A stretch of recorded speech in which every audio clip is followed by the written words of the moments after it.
And there's a GoPro. All right. Let's wrap it up today. Let's wrap up the this run. So let's see, where are we at? All right, so Thelonious. I saw Thelonious waiting for this in the chat room. Thelonious now has a wrench. I thought I gave Thelonious a wrench.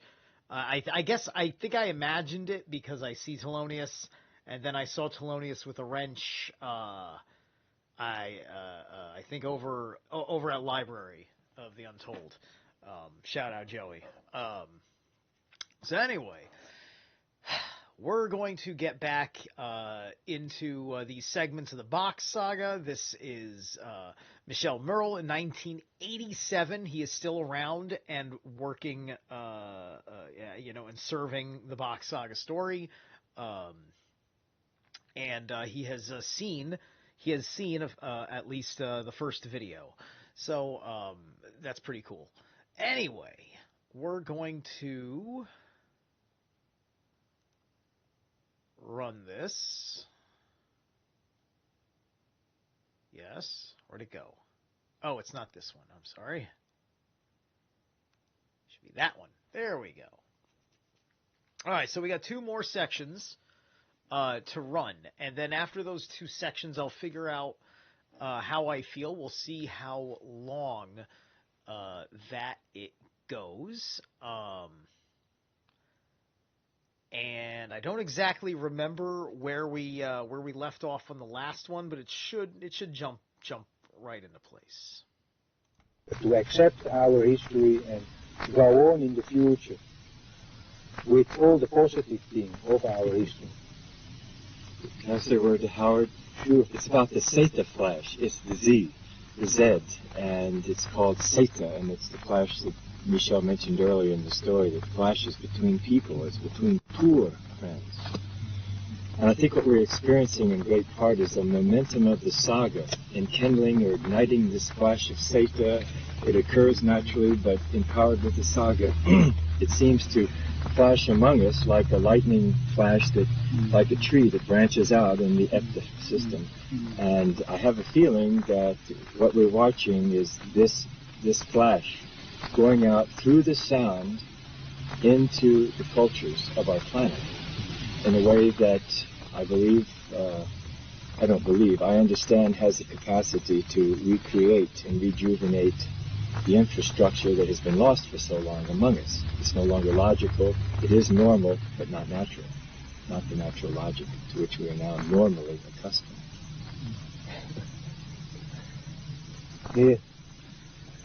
Yeah. So yeah, I signed it. Oh. So yeah, I believe that word he is saying was Zeta.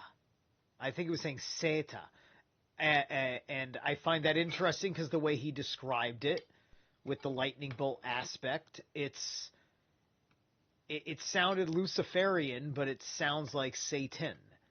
And if this means something entirely different, simple, and devoid of a complex mythology about good or evil, then you're talking about a root for what is confused in our meaning of that word, which may have been under a different context, largely unused in the regular psyche of many people until introduced under the Hebraic context.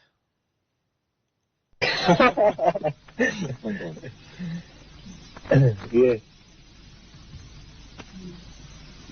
This story has always been passed on verbally. Has anything ever been written down, or you wouldn't plan to write anything down? So it's as you went through all these various things, I had this thought, now if I could just see that graphically, then I could understand how that moved to there, and, I'll have a word about that.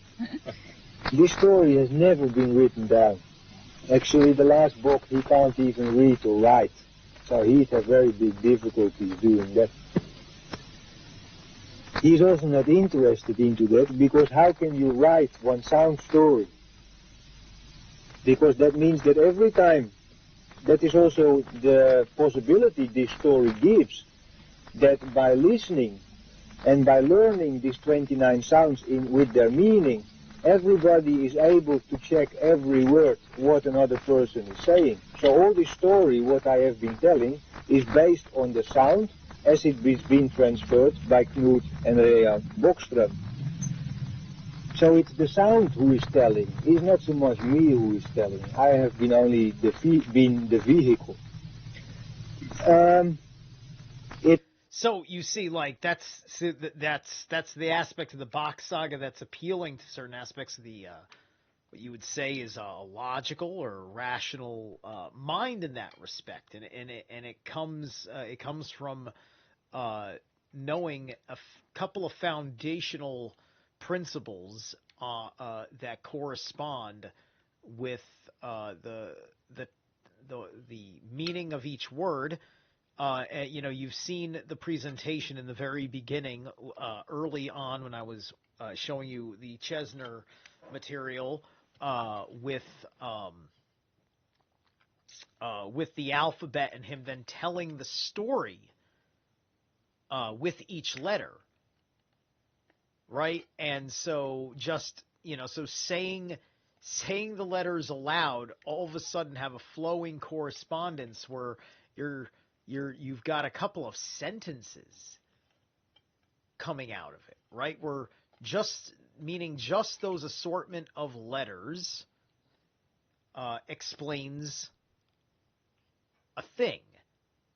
And then the compound of that thing within the context of a sentence of several other words that have individual letters that in their individual contexts mean a certain thing. This is fractalization of language. Could it be called quantum language? Or the multi-layer of meanings? Because that's the thing, right? Because we learn to speak and we learn to read and we learn to write and we learn to listen. But what we learn is that A is ah and B is ba and C is k. We're just told the sound the letter makes. And that's it. That's all we effing know. Then we go to the word. We don't think that the letter has its own inherent meaning. Because we don't teach etymology along with our grammar.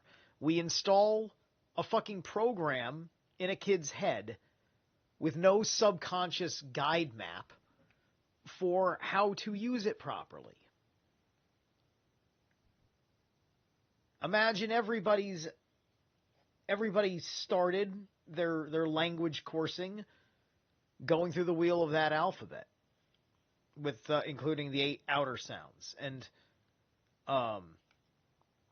going through that lesson plan that way. And the child's earliest words, he's thinking in terms of this and constructing in terms of this, and transcending the misclarity of the pun. It is only us in our off-centered history of knowing that word, its vernacular context. Do we treat it as a pun when we're the ones living in the pun? We're the ones living in the funny twist of the word that makes it, which covers up the underlying root meaning, and we feel a little embarrassed that perhaps we used that word the way we've used that word before, right? To take the very core aspects of this story seriously is to allow it to challenge the way you think, because it's challenging your relationship with words. You're going to lose a lot of people that don't have a problem with terrible rhetoric, terrible grammar, or highly professional under their terms. The highly indoctrinated and the highly stupid both are going to be in love, in marriage with that, because these words are their worlds, are their weralds. I've been going on and on about that Old Norse breakdown. That world is werald. So if anybody outside of Europe said world to us, we would have thought they were speaking with an accent and meant werald, which to us meant man-time or perception of reality, the way he sees how everything is. Your Dasein, as Heidegger puts it. Your world. At the same time, there is one person working on graphic material related to this saga, because through one graphic system you can actually show that from one ring, by creating 6 other rings around it and drawing all the relevant line, within this ring start to appear the mark for every sound. At the top we get E, we get A, we get B, we get C, D, E, F, G, H. The marks of the sound actually start to appear in this ring. Also the numbers roll out when we go further on. Also all symbology related to all mythology, all marks are rolling out from this graphic system. We move into the stars, we get the astrological patterns, and all are related in lines to the sounds contained within the ring. So every individual on this planet has, from his own interest, depending whether it's visual or oral or whatever, can check on the sound system whether this is correct or not, according to the nature. So it's quite complete, I think. There is no, I haven't found the hole yet. I mean, like with the oral tradition, there's adherence to strict pronunciation, especially those nuances in the vowels. The Finnish language has 3 levels of enunciation of sounds, and the slightest enunciation reverses the term. We here in our part of the world, we're a lot less complicated than that, right? You know, we can derive plenty of context and, and we can get a joke every once in a while because somebody said, I took a shit at it, when they meant they took a shot at it, but their accent was terrible, right? And that's funny. But if you get a typo in a book, because the book is impersonal, because there isn't a person, and the book can't use its mind to tell you what it meant by that word, it has to be inherently written in it. And if it's not inherently written in it, which by the way, it's, what you think you mean by the Bible is not inherently written in the Bible, because it has to be inherently written within the same book, the same scroll. You're jumping from story to story and trying to tie the whole thing together. And whoever thought that was what you were trying to do with this collection of mytho-history called the Bible is an evil monster, because you're not even trying. And back in the day, when everybody only had their hands on original published translations that everything was based on, they could have just looked at it and said, well, we better draw some context here. But no, instead what they did is that they manufactured context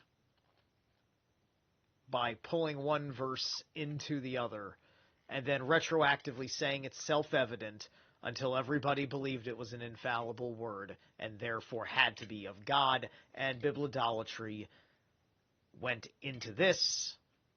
Maybe it goes into the Quran. I'm not sure if they hold the Quran exactly the same narrative, but they seem to hold true to citation of it a hell of a lot. You know, it's just like things that come naturally to you don't have to be fucking written down. People think it is, you know, a Christian, like a biblicalist has to think it's fucking normal to fucking be rapey and murdery, to rationalize this need for the enslavement. There has to be a fundamental flaw in the human race that you're looking at, a fundamental black pill that you know, makes you want to be outside of their world. And then once you've made that decision, you're either on your own or you're part of one of these many, many controlled groups out there. Because you made a hard decision that you didn't really want to make. So you went from one group of people that you decided you didn't like the way they talked anymore to another group of people that you're good for now with what you think you have until you get to know them as a collective a little bit better, and you start to realize that if, you know, I don't know if I'm down with this, and I don't think they're going to like me if I'm not down with this. And then you go back for what you came for, and they're offering you to join them.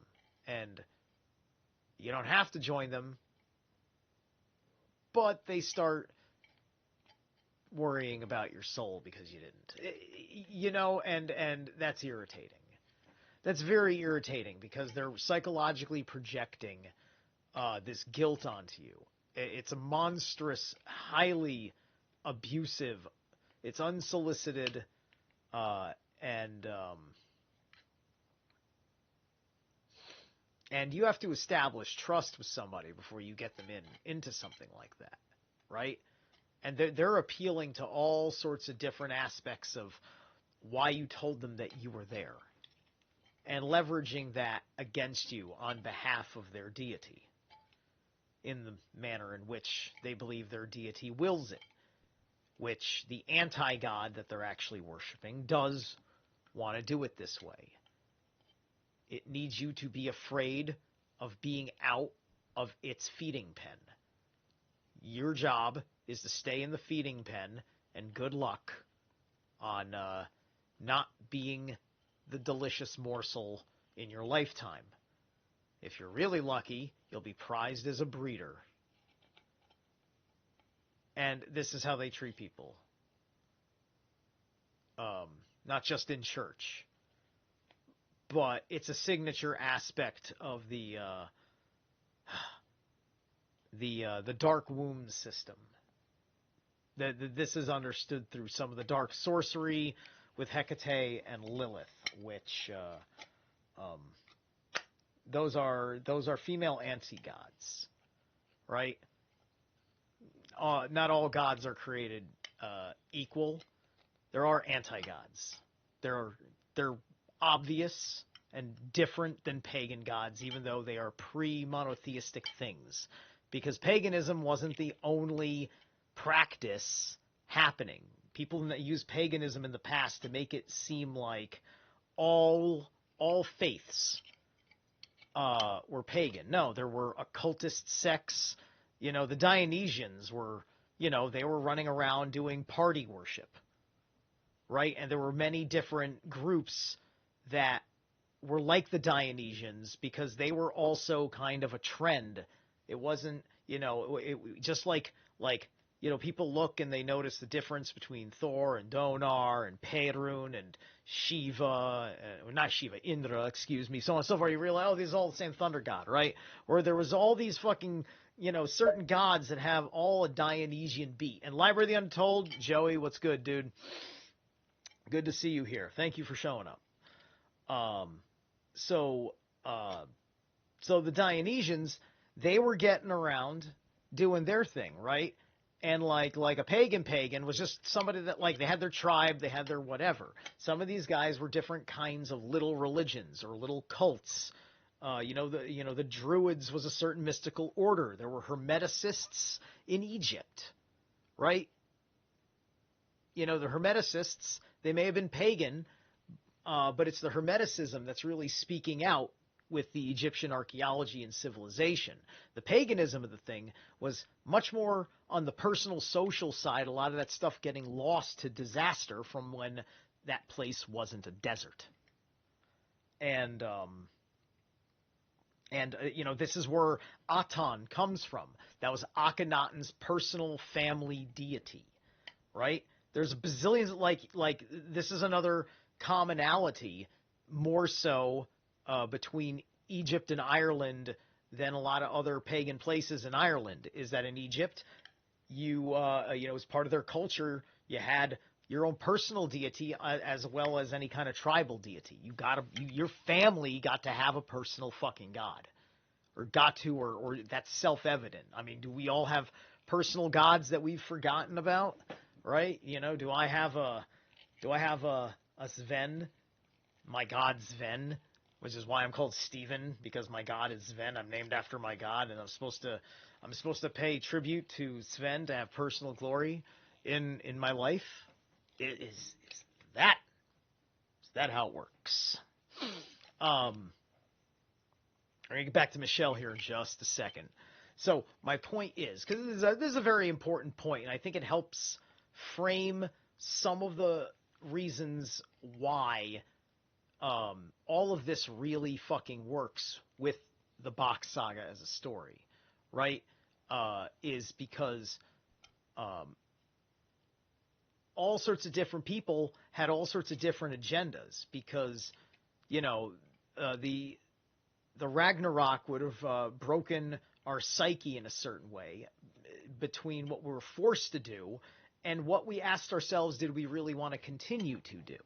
Which then forces the Hyperboreans to look and say, oh, shit, man, everybody's like, I remember, they were kind of like, man, they've changed a lot, and it's just like, yes, my lord, they have changed a lot while we have been iced away.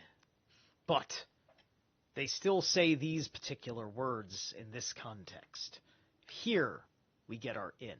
And that's what I think some of the high priest types of Atlantis told the Ra and Maya of the generation that came out.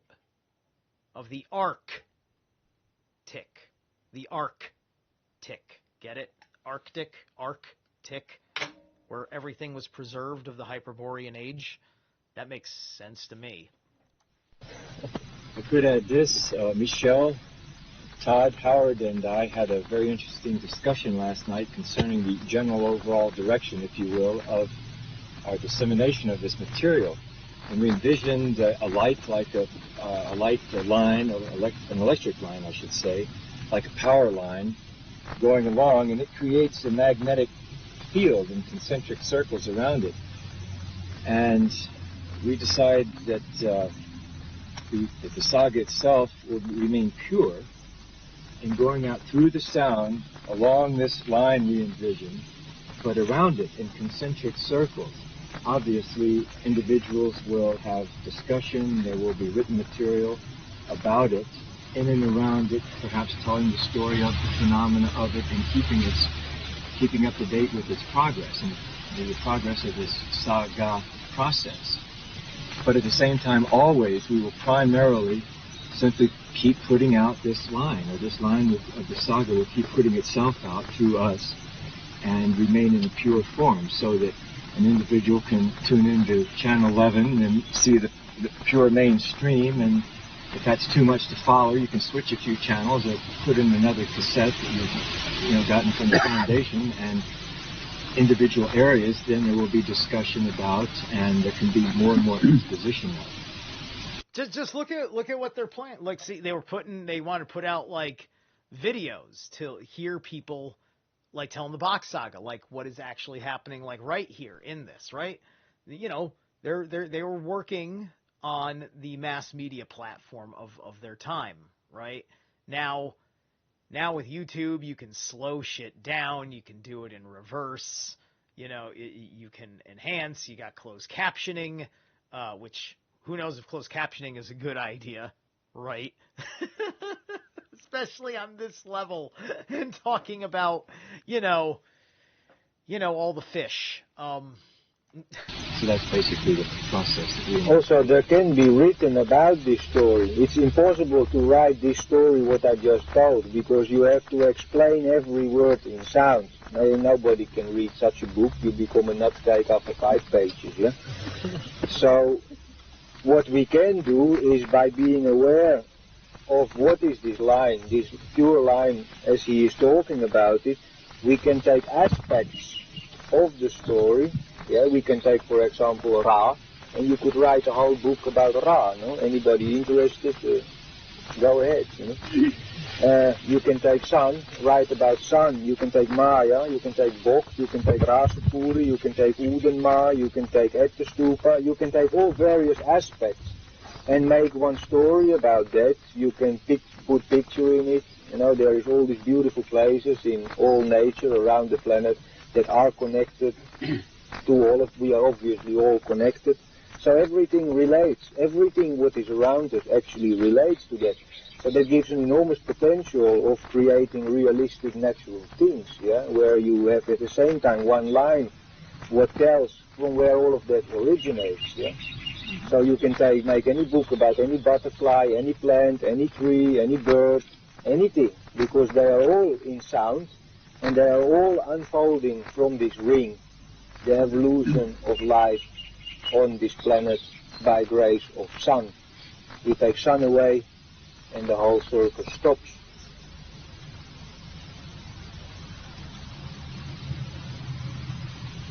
You might mention a little bit about the circus as one way to also express our brothers traveling. Michele already mentioned circus. Cirque means ring. L means law. Cirque L, law of the ring. Cirque means ring. Us means love. Cirque us, love of the ring. The Cirque us is played in the circle. The love of the ring is played out within the law of the ring. And this is demonstrated through the animals, through the various characters, the clowns, the acrobats, the jugglers, the individuals who represent all of the animal kingdom that in turn represents part of our human nature. All played out in a very, very tight mandala, if you will, or ring of symbolism, in which all the information of the saga has been traditionally brought forward to the people in this form of theater that we call circus.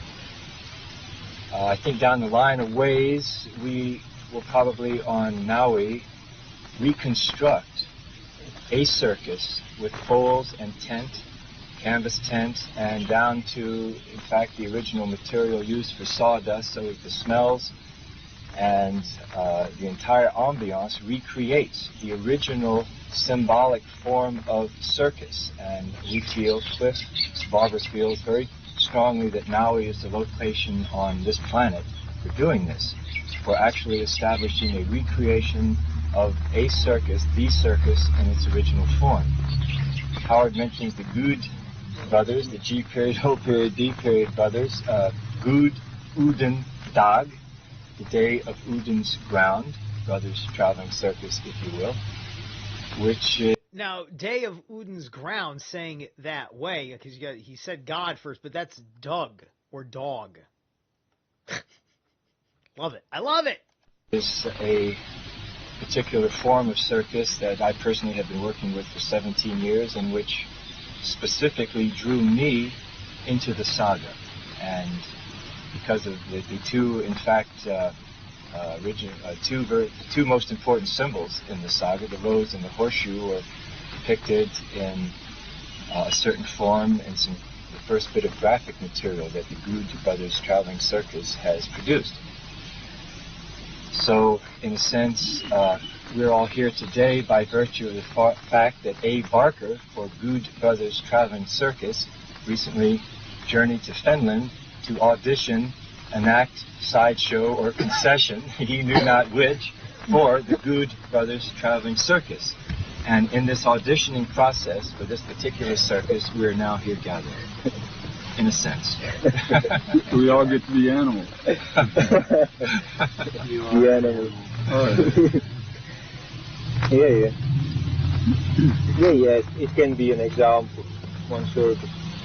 I was just wondering if either of you, it's kind of interesting to me that the Gutenberg Galaxy, as written by Marshall McLuhan, vis-a-vis our break off from the oral tradition into the linear written form. Okay, it was kind of like our fall from grace, if you were, as a metaphor. And the fact that you're playing with Gut and Guten and Gutenberg and Brandenburg and stuff, is there anything that you've heard that's any connection with that? The printing press, you know?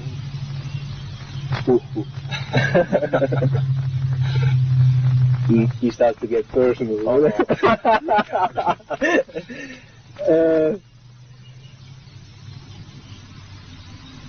Before, all names had a meaning. Yeah? So, before, you also give a particular name consisting of particular sounds in order to create something. So, in that way, within the sound is transferred something that aspires to people.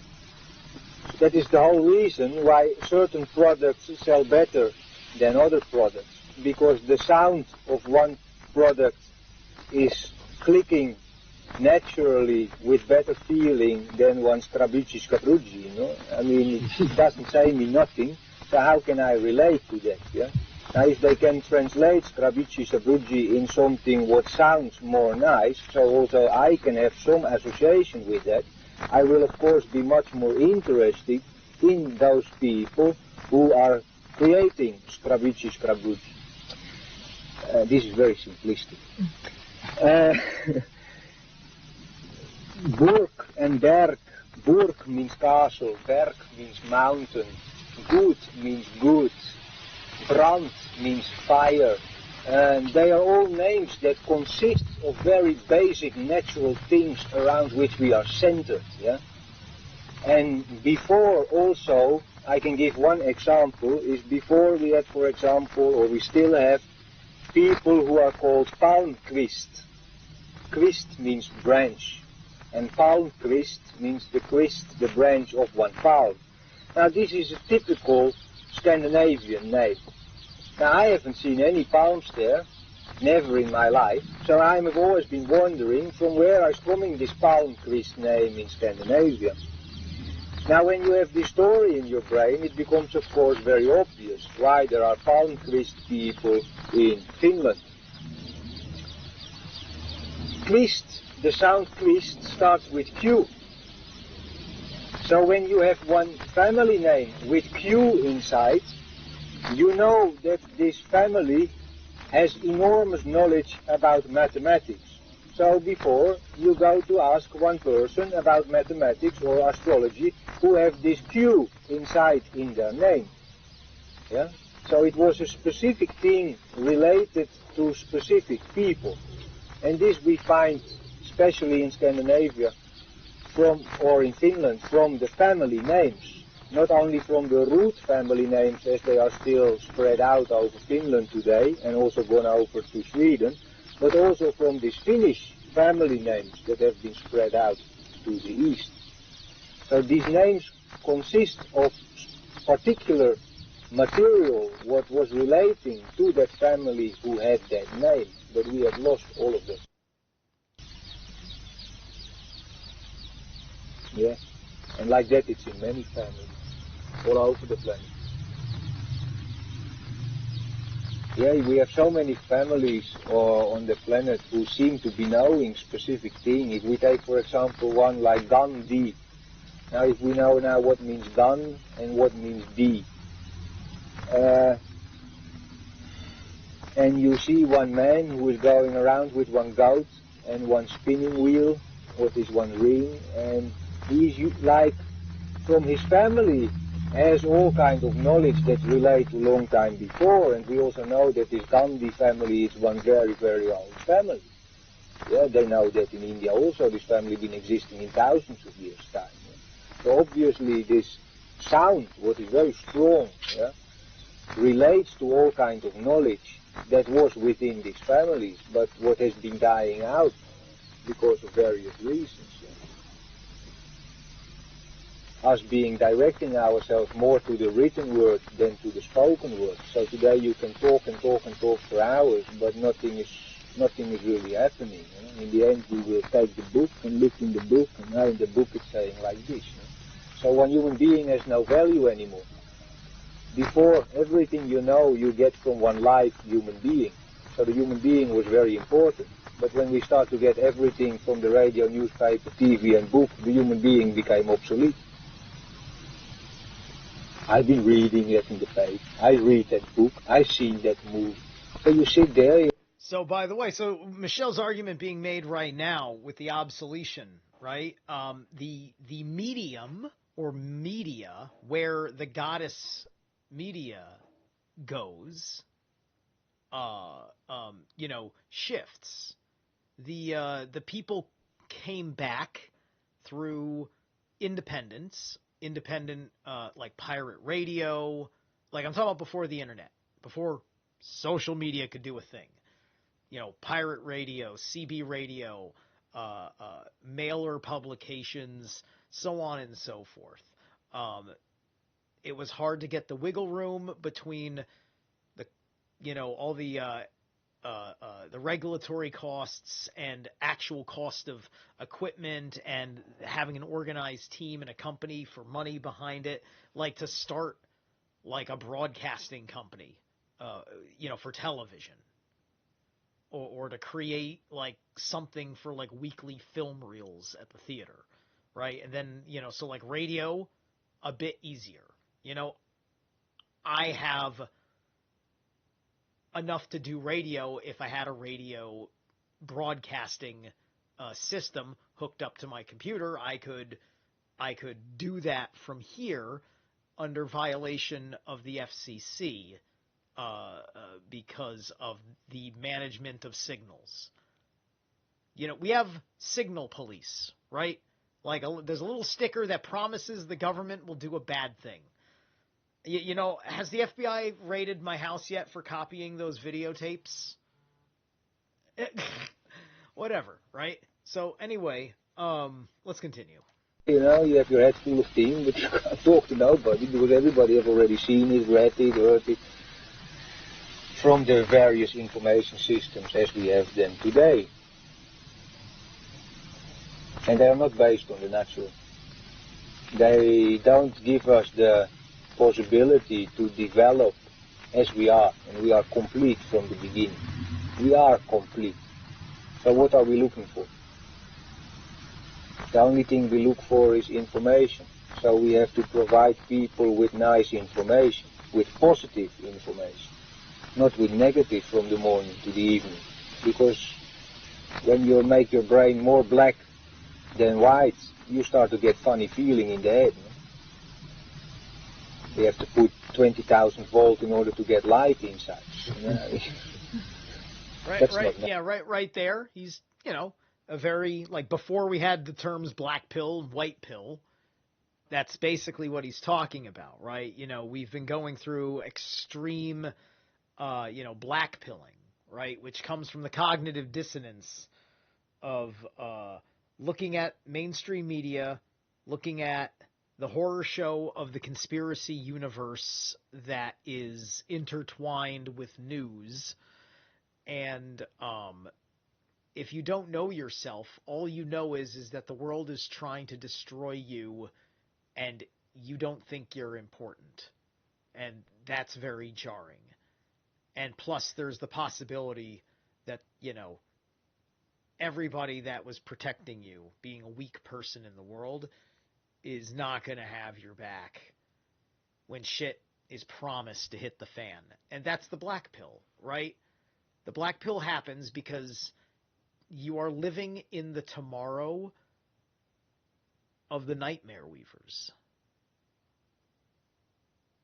right? It's the living nightmare, and it is permeated and infected Medea, drove her into madness. A crazy fucking bitch.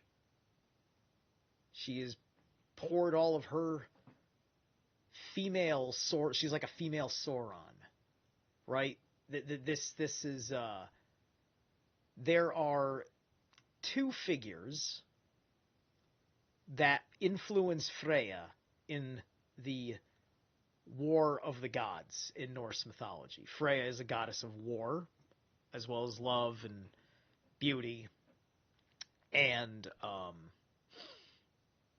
she is tempted by Golveg, and she is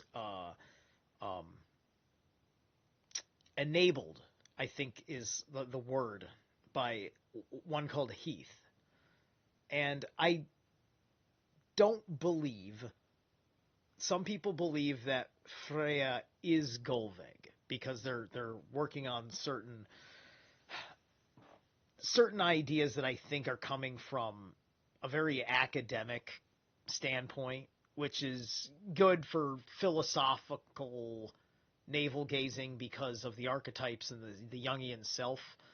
But as one who does enough goddamn fucking magic and had enough goddamn fucking personal experiences and lived my life in that nervous system, I give you what I dare say is a shaman's fucking perspective. Slick! What's up, Slick? And Adam Weber, how you doing? You know what, Adam? You've been very cool. I've seen you enough.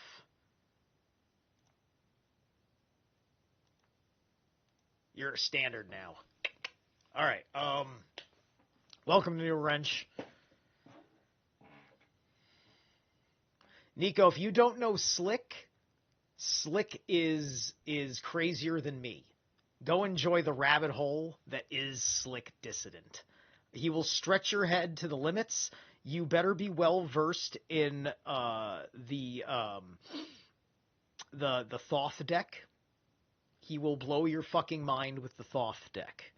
And he's also an Enneagram expert. You will see him on my Holy Mountain breakdown. We break that one down together because I said, I gotta ask Slick. It would be rude of me to do a show that I have to talk about the Enneagram and not talk to Slick. And Saniko is here. So many of my friends are here tonight. How you doing? All right. Next year. How did they do that before they had electricity? To make white brains. There must have been something in the information system that provided the people in a natural way with a white brain, so they could also exist in millions of years time. Yeah? But we can't see it in that way today because we think we are so fantastic today, and having one history, 5,000-year-old written history, where we have been moving from one war into the next war, makes us believe that we are so fantastic today. Yeah? But if we would have been living for the last more than 100 million years according to the history book, we would have died out already 99 million years ago. No way we could have been existing on the same scale as we have been existing in the last 5,000 years. No, there's no logic in it. Michele, one question. At this moment in time, in the bringing out of the saga, and in respect to Rhea Bockström, do you feel that it would be appropriate for me to kidnap Howard and take him to the beach? If you kidnap me alone, I accept. Yeah. Unless there are any more questions. Yeah. Okay, good question. I may disapprove of the beach. Please go ahead. That's a good idea. Michele, in the 3 years of study, has that been how long you've been? Has there been any reference to any stellar connection with the saga or anything along that line? There are thousands and thousands and thousands of stories to come. So I don't know if this story has been sounding very spiritual or going way beyond the known. I have heard that there is life out there, but I don't know what kind of life. I have no idea. We have relation to sun, moon and star. According to this story, there is only one Uden.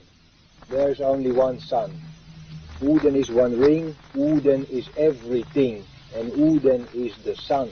That includes that all stars are a reflection of the sun. All stars are a reflection of the sun.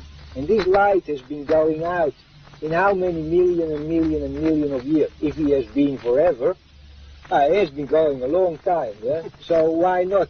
Why not? Why not everything being a reflection of the sun? Now there has never been anybody up to this date who has been able to prove that there is more than one sun.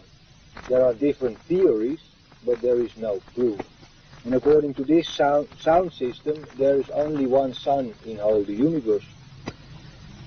At the same time, we are establishing one base that, like today, gives out the main line of the story, from where in the next 17 years, when it's going on, we will be able to provide more detail by filling in the holes that there obviously are in this story. But he has to, again, to bring out this story in a particular way, so that we start from where we are before we are going out there, so that we are prepared when we go out there. Because if we don't know where we are and we are going out there, this place will be a toilet. And it is a toilet. Shall I might add to Richard that I think you'll find also a partial answer to your question in the graphic material we referred to that Cliff is doing, because the stellar connections, the astrological connections to the language are very, very precisely laid out and emerging from the mandalas. This is very interesting thing, and I'm of course curious myself, and I'm sometimes dropping questions to him, and he's looking after 7 years, after 5 years, after 10 years. Okay, I have to accept, because but there is material that relates to that, but it takes an enormous amount of job, of work, of applying the mind and everything that is known about, or any theory, trying to relate them to sound and go out from there. And I think we will be able, all of us who are interested, they will be able to find very unbelievable things from this ring system, but maybe we can understand them, so we don't have to believe them. Michele, who besides yourself has learned this story now, up to now, and also I'd like to know just something of your process of how you have learned it. When he started to tell this thing, we were a group of people, and this group has been getting better and better and better, or bigger and bigger and bigger. And more people, there are now a whole bunch of them, from Alaska, from Ireland, from Australia. They are in Finland, and they are following up on material that they have been getting through these videotapes and tapes that have already been distributed, and who personally are there with Iori and listening to whatever he has to tell. So the interest is getting bigger, but I am one of the few who has this tree language, or some of this tree language, which make that I can roll this thing in my brain much more easy as one person from Australia, for example, who only has the English language, so he has very difficulty to compare all these things to root and finish. Yeah, but I've been staying such a long time over there, so much of the terminology is familiar to me. Also, I've spent so much time with him because I know him for such a long time. I know him from the beginning of 1975, and he's been blasting my head off for 9 years with 18th century stories. And, or actually for the last 13 years. And 3.5 years ago, he started also to roll this saga. So I have been following because I feel, sure, why not? Why not? So we have been sitting and discussing this thing for over 10,000 hours. day by day by day, and I've been taking holidays, but I can't get the sounds out of my head. So I'm lying there and I'm thinking star, S-T-A-R, ra, tour, fool, and and I'm sitting like this. So you go through all these words in all these particular industry languages, and when you know that they are same meaning in root, Finnish, and English, you know that this word is for sure, and you have. And so there isn't a part 8. It just kind of cancels right there. So I don't know if there's any more about that, but it's early. It's only been about an hour, and I'm feeling awesome. So I'm gonna jump over, and I'm gonna give myself an intermission, and I am going to pick something else. I got a tune here. This is from one of my favorite. This is from one of my favorite esoteric bands I like to tell people about. This is Persephone. They're from the micro nation of Andorra, which is somewhere inside of Spain. This is off the Metanoia album, and it's called, the song's called The Architect of the Eye. And that's I, the letter I.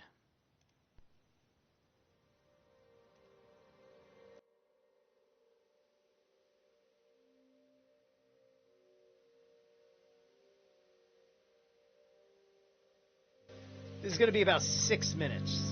Minutes!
Okay, so welcome to another conversation.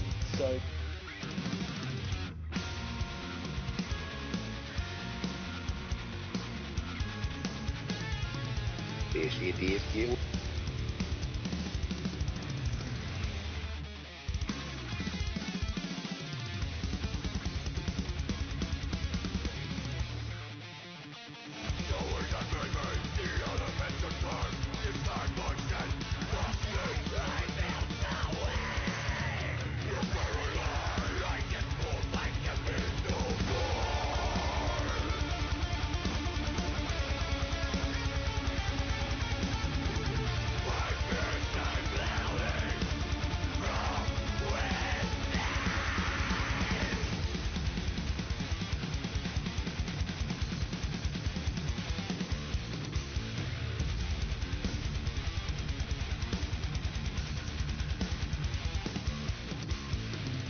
Okay, we're back.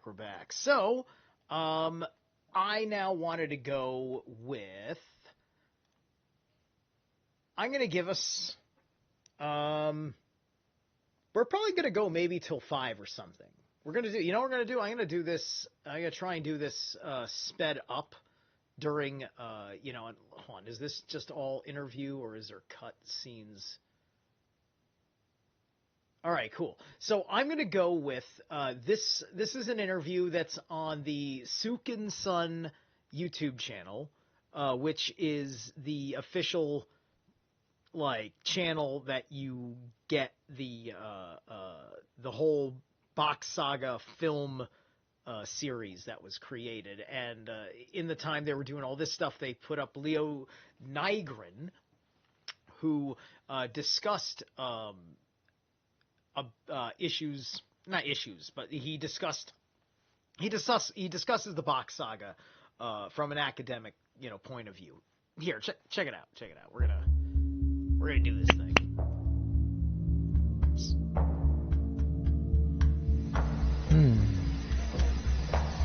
I had been studying, actually, or not studying, but reading quite a lot of world history and the history of Finland also. So I knew that what he was telling me, there is truth in it. I didn't know at the beginning. Thick accent, closed captioning is struggling. That how much truth, but I found out that it's much more than what I ever had thought. And this, because this root language is also my home language. So we were able to use 3 languages there, this root, Finnish and English. And in each of these languages there are some familiar words, things that have happened here. Some familiar worse things that have happened here. Sorry, I have to, you see, this is why the oral tradition is important, folks. In Finland, after we had been out of Sweden's domination. 1807 we got out from Sweden's domination, and then the Russian Tsar Alexander I came to Finland, and he learned to know this Bock family, and now I don't remember. My memory is not quite as well anymore as it used to be. But anyway, I found many familiar things that what Iori was telling. I knew that they were from the history of Finland, but I didn't know, of course, that how much he had it. That was surprised me, because the Finnish books, history books, they actually stopped there at 1248, when the Vatican forces invaded Finland 1050, and they drew all the people away from the southern part of Finland, this Odinland, and Bock family had to flee all the way to Lapland. The king and the queen were staying in Kajaani city, but Ukko, Akka and his family, they went all the way to the Korvatunturi, is the Finnish name, air. Isn't it interesting that I don't think it got Ukko or Akka at all? Like, I don't see where it even tried to do Ukko or Akka. Is YouTube's algorithm or AI afraid of this god? Air mountain, which is the place where the Santa Claus stories come from there. Air mountain. They had to stay there for 200 years before they were allowed to come back to south of Finland. But they had to promise church people and Vatican, because they were Catholic people that came here. They had to promise that they don't tell this Bock Saga until 10,000 years after the Ice Age. And so that was reached 1984, when Ior first time started telling this Bock Saga. So we have actually not very much time to get everything from the Bock Saga on. But on the 6th of January 2010, Ior told me that I know the Bock Saga well enough so that I can use it by myself. And that was just about a little more than half a year before he was killed. So I'm very glad that I have it, the Bock Saga, in my memory here, because as Ior said, we had to talk about it so much that it was inside my memory. I wasn't allowed, he said that I'm not allowed to write anything down. But anyway, when I got home, I still leave it at my home all the time. And when I got home, I wrote it down. And that's how I got it on the paper too. And I was very glad because he was killed. And it was the end of his learning. I met him already there in Viapuri, Suomenlinna. I had been in Suomenlinna for the first time. It was 1948. I was there in Suomenlinna for the first time. And then second time I was in the Navy, and Navy had a place there in Suomenlinna also, 1950. I was being schooled for navigation, and then there was a school ship that was full windjammer here in Finland, a white three-masted full-rigged sail ship. And Suomen Joutsen, the Swan of Finland, was the name of it. It's the museum ship today in Turku. I'm very proud that I have been able to sail on a real big windjammer. But I got quite a lot, and because Ior didn't know too much about the history of the other countries in the world. But I have been studying, actually, reading quite a lot of Egypt and India and China and many other places too, all around. So I knew those places. So when I found out the latest things that I found out was how Bock Saga has been taken, how it was brought to Egypt. Egypt had the old name. The Egypt name was given to that country some 300 years before tables that we have now. But much before that, they knew the Egyptian people. They told their history up to 12,300 before Christ. But they said that their history goes quite a long way back from that time, but they don't know how many thousands of years.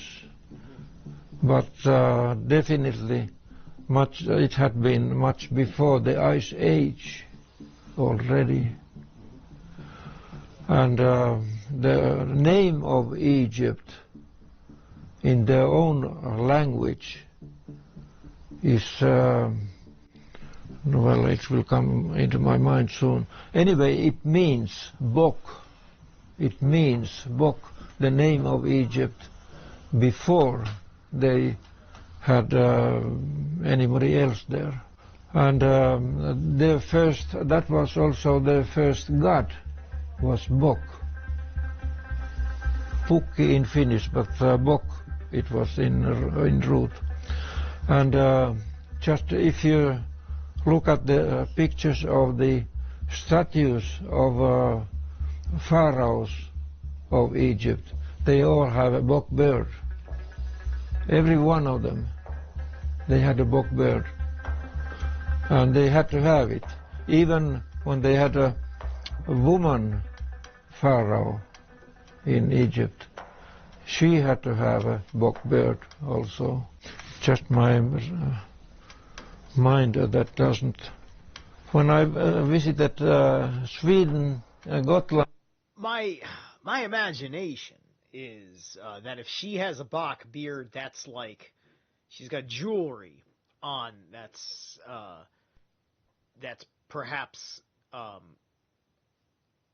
with a kind of organic skin paste situation, right? Like for prosthetics for makeup, right? So she would have a hair ornamental kind of hang down off the chin is what I'm imagining, right? And he's either going to be saying like Mitzram or Kem or something, unless it's something different than even that. But we'll see. Because Kem could kind of like be kind of like Khnum, but Khnum is not really much like Bock. But the four-headed goat god that I keep forgetting his name because it's a little complicated to say. Hold on a second. Four-headed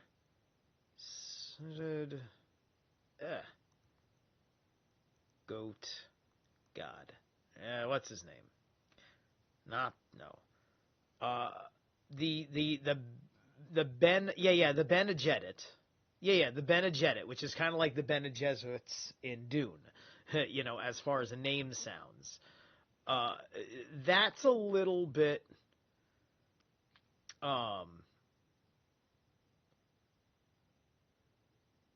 he was part of the cult of Mendes.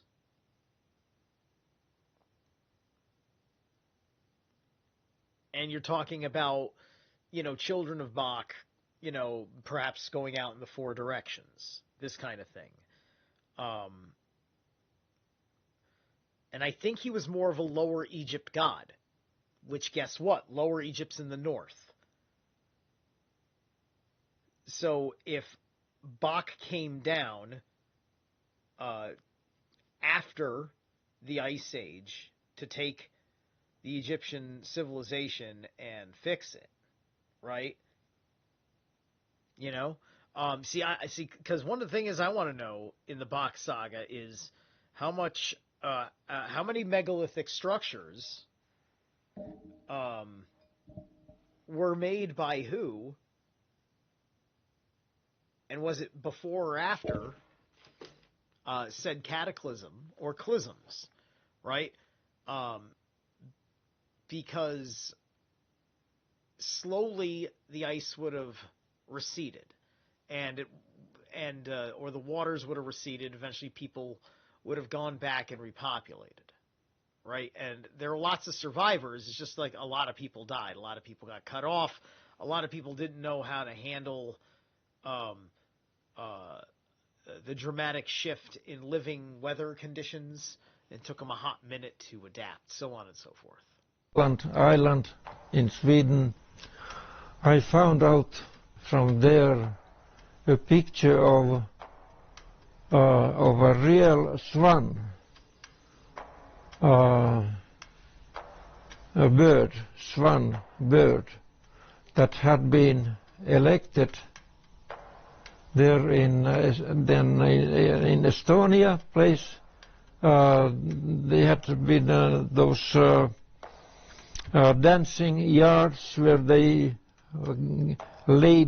girls had to dance all naked, and there were three women seeing that they had to be all so beautiful and so healthy as possible. Those dancing yards, what they call we call here in Finland, they were also called with the name Troja, Troy.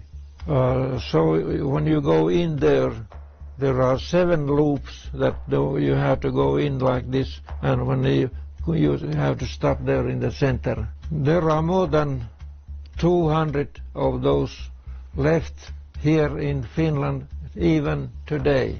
The young men had also the same places where to dance, also naked, and of course they were in the mainland, but coastline, and the women or the girls, they were on the islands. And the Trolleborgs, I believe from some other documentaries I caught talking about it, at some point, if not originally, were used in a maypole ceremony. The maypole ceremony is one of our Axis Mundi representative ceremonies. It has its adult side, and it has its universal side, shall we say, as a figure, right? The pole or the staff in any kind of heavy-duty symbolism. You know, that's what's going on. Odin has Gungnir, the spear, his spear. You know, that's the pole to the pole star. And Tyr basically, his sword does the same. The place for the men closest to Helsinki is there 30 kilometers east from here. It's named Jerusalem. Jerusalem. But when we take it into parts, Jerusalem, then we know exactly what was done there. That's the Bock Saga way to learn the oldest possible history when we cut those long words, finished words or root words even, but the syllables, they were telling this most oldest possible history. That's how I got into Egypt too. But anyway, it had been, the Bock Saga had been here in Finland before the Ice Age, as Iir said. That was called Paradise time. Paradise, yes. And that's again, when we put it in the parts, paradis et. And so when we take those each part out of it, then we can know what was happened and what was done here. All those words can be cut like that. And Finnish language, what was made here in Finland, it was made out of this root language, words. And the root language words are very short, but Finnish words are very long. But it was made from several root language words.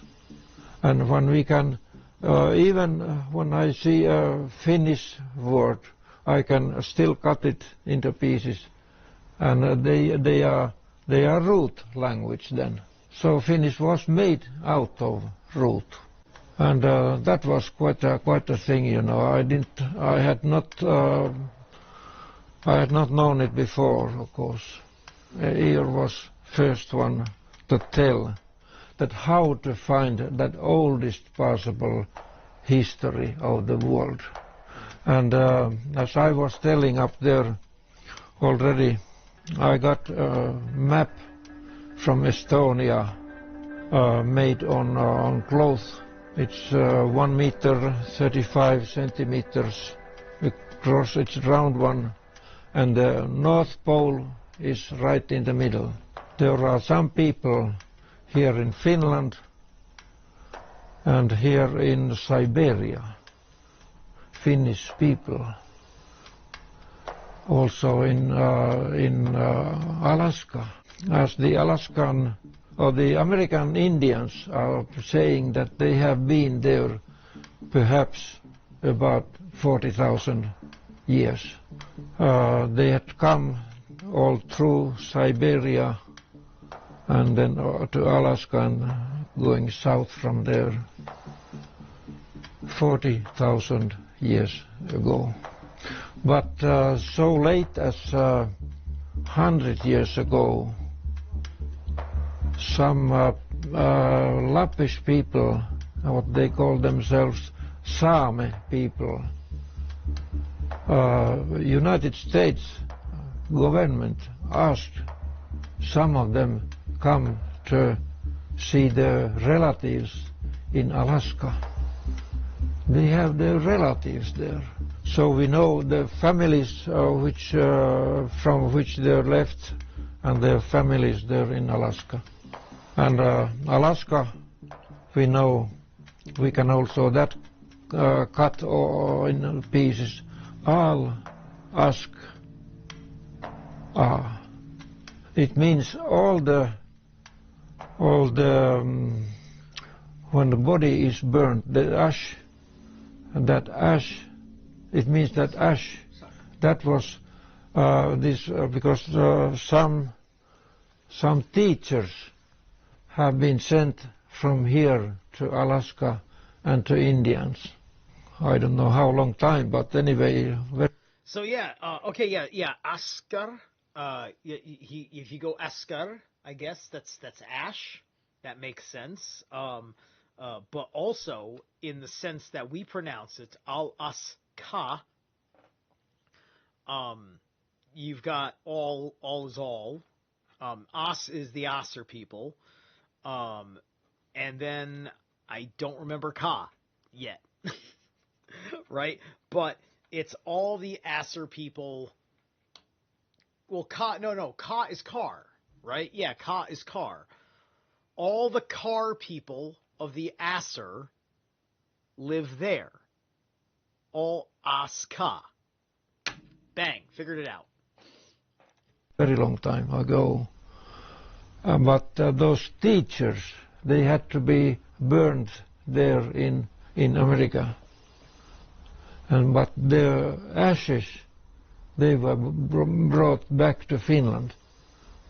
They were brought back to Finland because the custom here was that for the men, their ash, or one, of course they were burned also here in Finland, but their ash was put under the roots of that oak tree. When women were also burnt here, their ashes were put under the ash tree.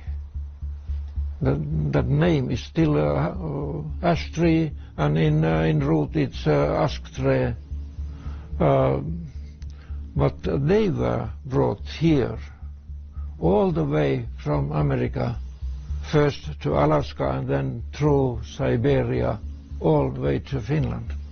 Quite a thing, you know. It's amazing thing, yes. But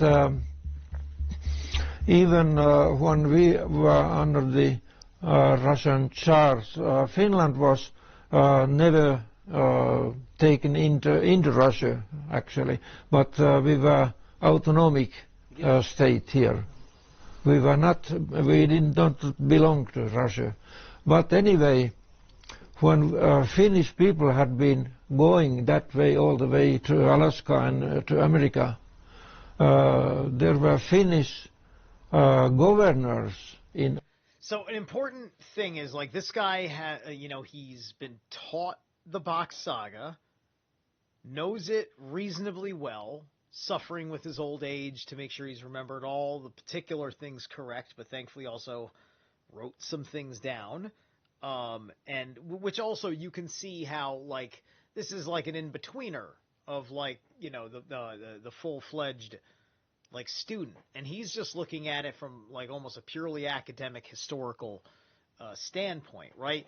But what he is explaining is that as a Finnish person, how the Bock Saga comes off as self-evident upon cross-examination of his own personal life experiences in Finland and elsewhere. Alaska until United States bought that Alaska for them in 1907, and that's why there are some Finnish-related language-speaking people living all over Siberia. Their language is so different from the present-day Finnish that we don't understand, and they don't understand Finnish, but we know from how it's built that language, that it's related to Finnish language. How old is this Finnish language? That I don't know. Ior didn't know that either. But he said that it's many, many thousands of years old. And this root language here is still much more older. But for example, my family name, Nygren,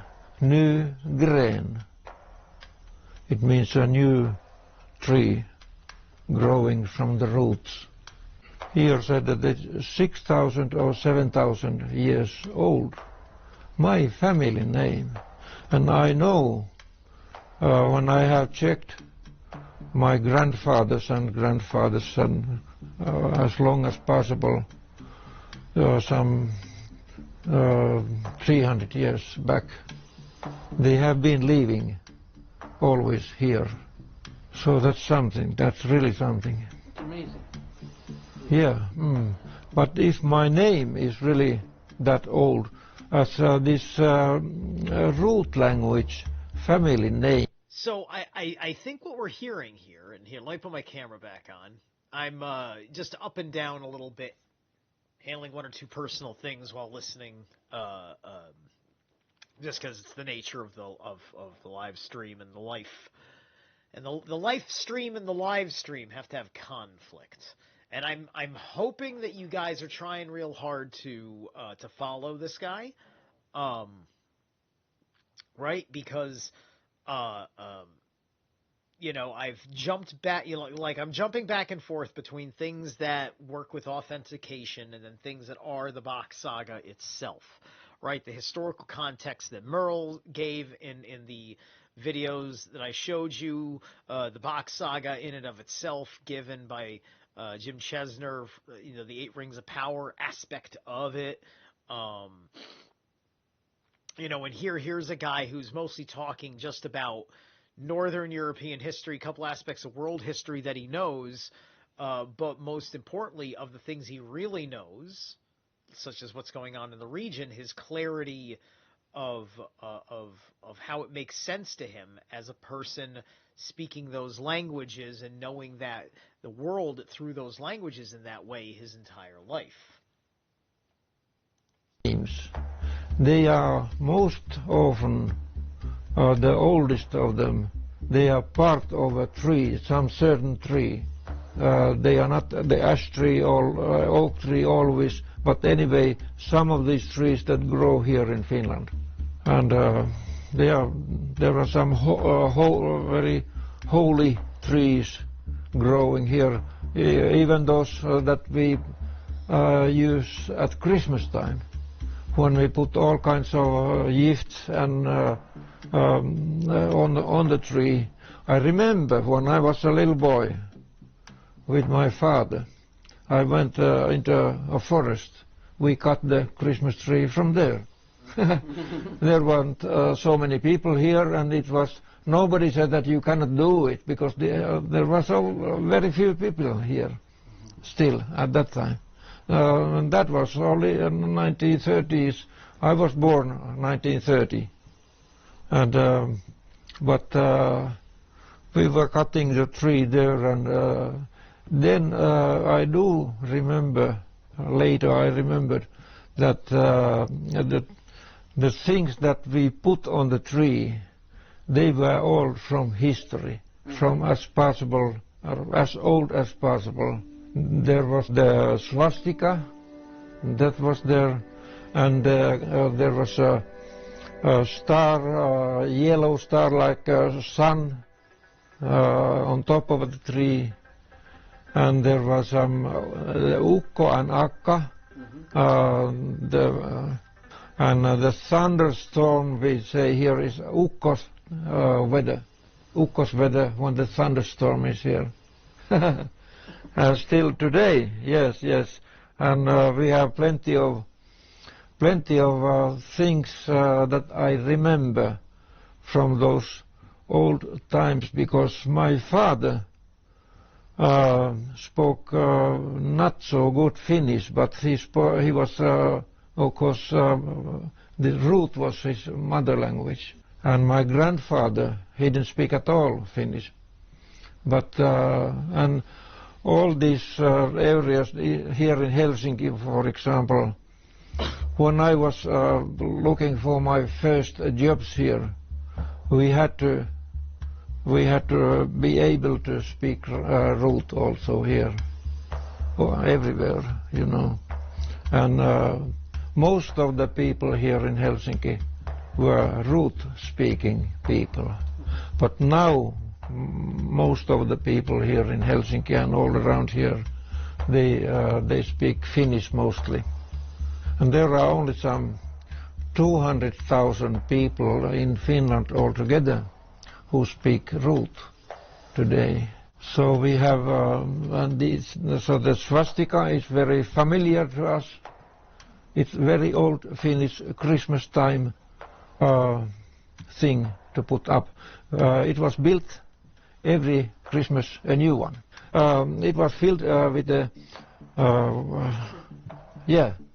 sulfur, yes, and it was burnt every Christmas on the 6th day of January. 6th day of January it was burnt, and it was going around, and it was sending sparks all around. But it was of course taken out in the yard for that thing, and then. You know what? Last time I watched this video was many years ago. I must have not been looking at the screen at the time he was talking about the sulfur wheel, which is the swastika.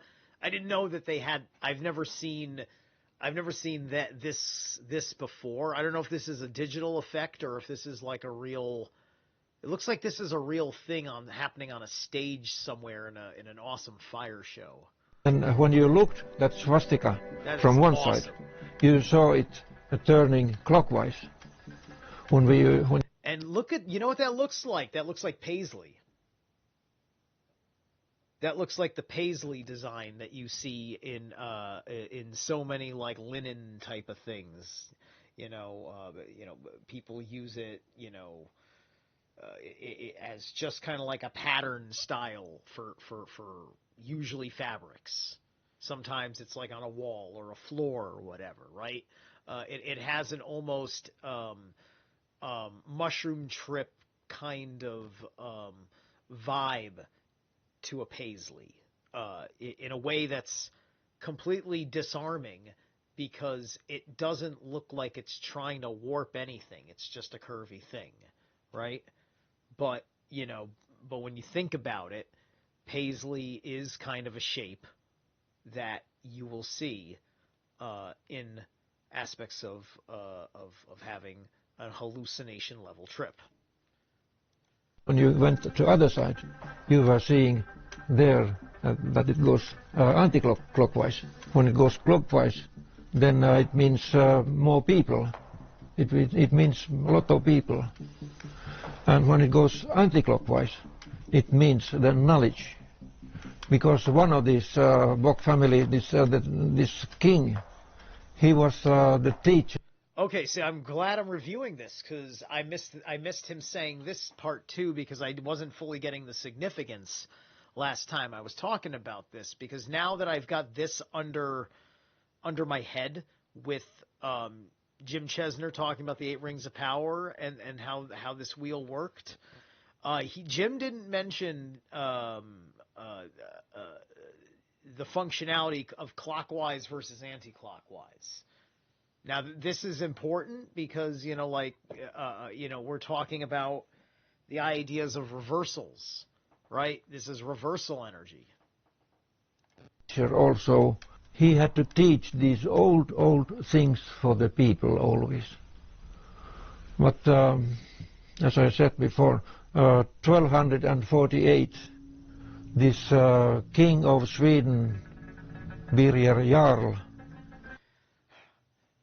Okay, so another thing, I think the word that he said was that when it's going anti-clockwise, it's to make more mind.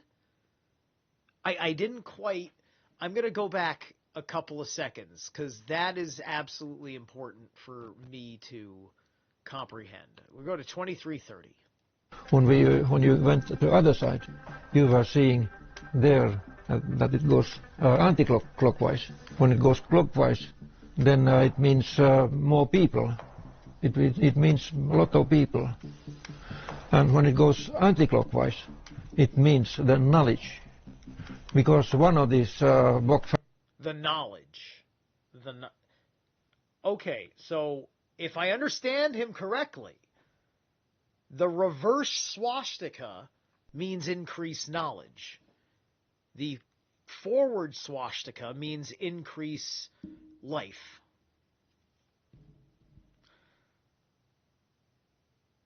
You see, this is a fundamental, right?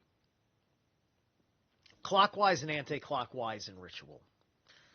To go anti-clockwise in ritual is to undo. So you would go anti-clockwise if you are breaking a spell,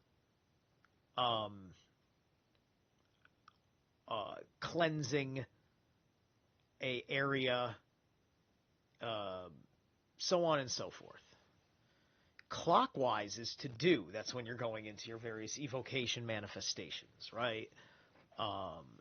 This is to get work done.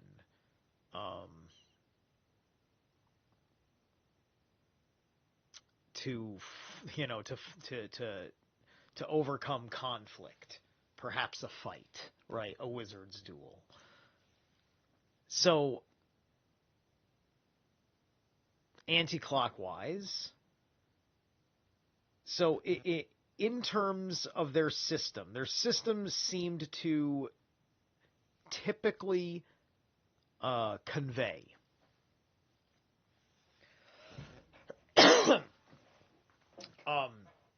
the breeding schedule on an annual basis, right? So I'm wondering then, how much knowledge is decreased during a horny year, right? Because the wheel's going clockwise, it means let's have sex. But it implies that we're learning less. So if we're making more life, we're learning at a slower rate. And if we go the other way, the yin to the yang, we would increase knowledge, but we would depreciate in creating life. Idiocracy. The way Idiocracy designed the world was based on kind of a statistical fact that lower IQ families have larger families. Because the high IQ people have a lifestyle that doesn't have time for children. They're not very good at sacrificing time for children. And the only way that they know that they're going to be viewed as good parents, and the only way that they know that they're good parents, is looking at it as a collective agreement and some basic common sense. And then the rest is, am I giving them enough time? And often these people are very successful and they can afford au pairs to take the stress off of being the one to motivate the children to do cleaning around the house, etc., etc., right? And then that nanny becomes the psychological nanny state that gives these kids all sorts of extra time because they don't have to be extra responsible because of the au pair. And nobody judged the parents any the wiser because they spent plenty of time with their kids and, you know, and were very good parents in the time they were spending with them. And it was just enough to not give them a psychological condition issue, but not enough to realize to know what they've lost. Right? And Leo over here is figuring out how much he's lost. Right? By having his eyes opened. So, this time that we have been increasing knowledge with the ivory tower of educationism, if dare I create another ism, educationism, that we are so obsessed with climbing the economic ladder that it changes our dynamics thinking about socio-sexual hierarchy. Because you start realizing that if you fucking want to improve your life, the people that are around you now that don't want to, in general, improve their lives will, at a certain point, be unrelatable to you as your mind starts getting filled with everything new coming in, and you've got friends and family that don't have space for that in their head, and thus less time for it personally. Right? This is the story of my hermetic path. Literal, like going through periods of wanting to have no friends, lashing out at people because they don't understand how much I really just don't want to see anybody right now, or at least nobody in that world, or I'm isolating myself from anybody that cares about any of this fucking shit that's upsetting me right now, right? I get upset about something that happens in the conspiracy world. I only have a handful of people I can console with about my feelings about what just the fuck happened. That drove me mad in 2020 when nobody could understand what was bothering me about that year. That it was alien to them that somebody would be bothered by what the fuck is going on.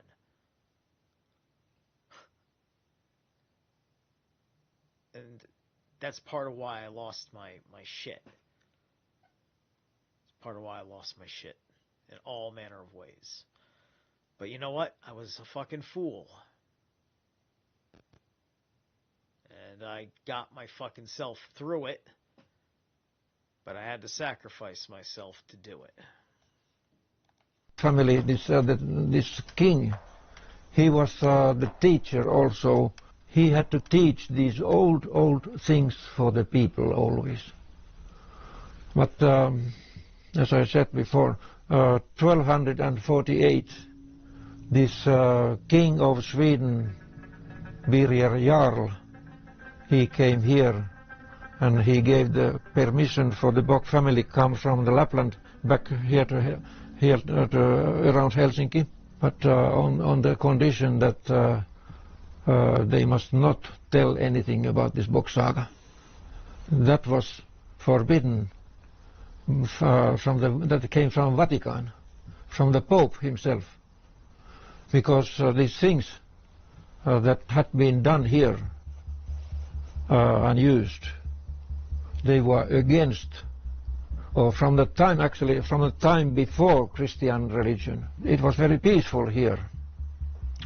There had never been any war here in Finland. And in Finnish language, we don't have, even today, we don't have a word for a war. We don't have. The word we use it, of course we have a word for it, but it's a root word, and it means ash. It means ash. Nothing else but ash. And when the king of Sweden came here, 1248, he heard for the first time that there is a place in the world where never has been any war. And because the coat of arms of Finland today, there is a sword on it. Actually, it's the state cedar, that they use that sword, because it's a straight one, and both sides are made very sharp. Those sharp sides, they are called eggs in root. They are eggs.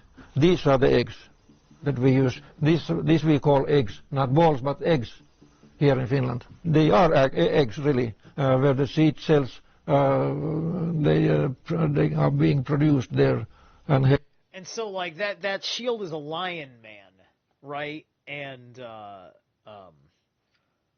big cats, there are no big cats in Finland, right? So that shield today is brought in by something, and it's also got the saber, right? He talked about the sword that's in the dude's hand. Now, it's interesting how the saber, bent crescent up, like smiling, is underfoot, right? Hey, Vicky, how you doing? Let me go back. So you see what I mean? You should be able to see my cursor on screen, right? So here's the saber. Eggs. So, yeah, and look at this, actually.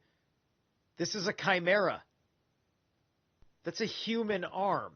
I didn't see that till I'm glad I came back. Holy shit. This is a human arm. This is a werelion. When were there big cats in Sweden? This ought to be a wolf. I love this. Somebody deserves to have this that has that relationship with the big cats, right? I ain't trying to fucking disrespect the big cat clans. I'm just saying, why is the big cat shit here, right? But then again, why is Freya here with her big cats? There were never big cats, and the small cats were imports. They were imports.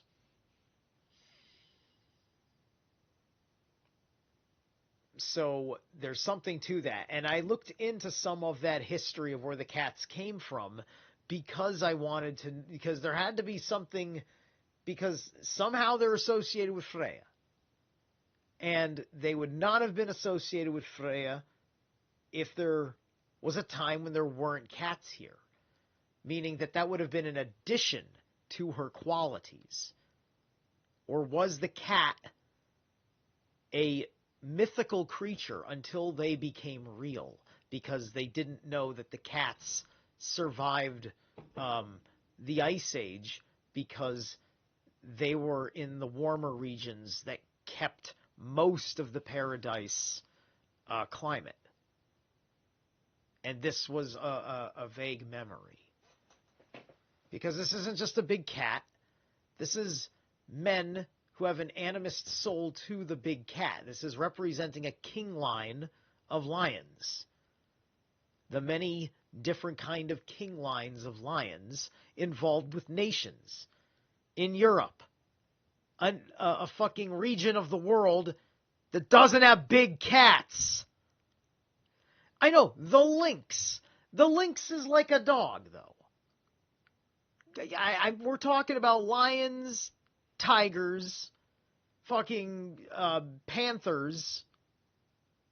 We're talking about, like, big fucking, like, you know, like the M1 Abram of fucking, like, mammals, in a sense. Or something, like, cats are ridiculous.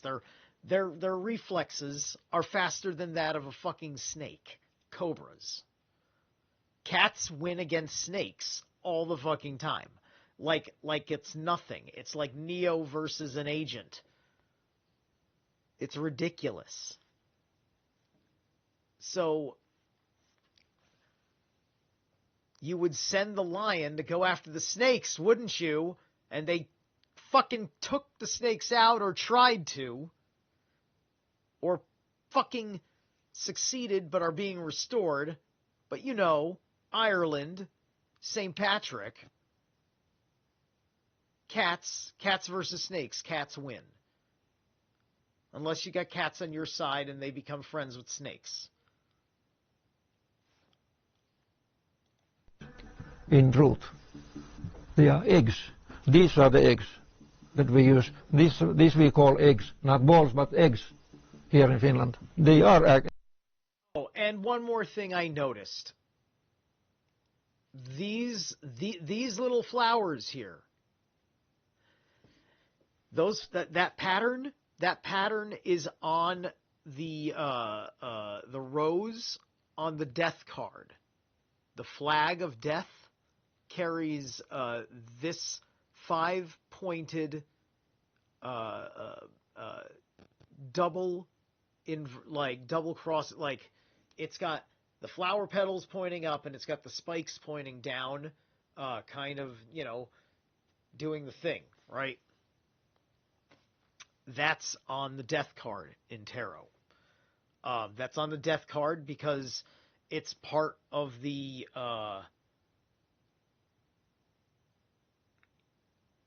Windsor Rose, the Tudor Rose. The Tudor dynasty adopted this symbol. So this symbol holds a certain charge under certain royal contexts.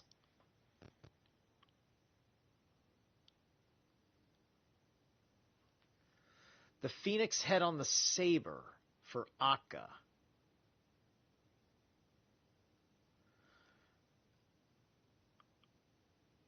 Oh, okay. You're saying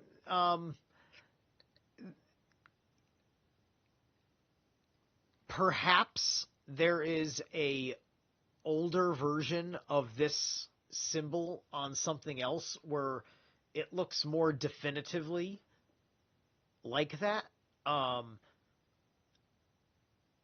It might just be trying to look like the bottom, like the hilt of any particular saber, right? I don't want to say that you're wrong though, but you know, it's also it's another bad look if that's meant to be the divine feminine underfoot disarmed. Because that's what that would tell me if that were the case, if I'm reading goddamn symbolism. I also have just noticed that this lion has an erect phallus. It's the tuft of hair at his crotch. So this is also a fertility symbol. Let's carry on. Made very sharp. Those sharp sides, they are called eggs in truth. They are eggs. These are the eggs that we use. This we call eggs, not balls, but eggs here in Finland. They are eggs really, where the seed cells they are being produced there and held there until they come out. But as long as man is productive, then they are coming out all the time. They're in those eggs. They also look like eggs. When you feel them, you can feel them, of course. You too. That you can feel if they are egg-shaped or whether they are round balls.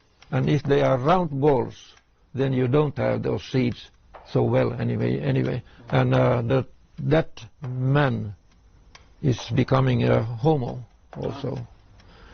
He's becoming homo. And you can actually see when the boy is growing up to, let's say, 10 years old, you can actually feel them then, if they are balls, that he's going to be homo, or they are egg-shaped, and he's going to be hetero. It comes from the mother. Holy shit, I did not realize that that was said as well.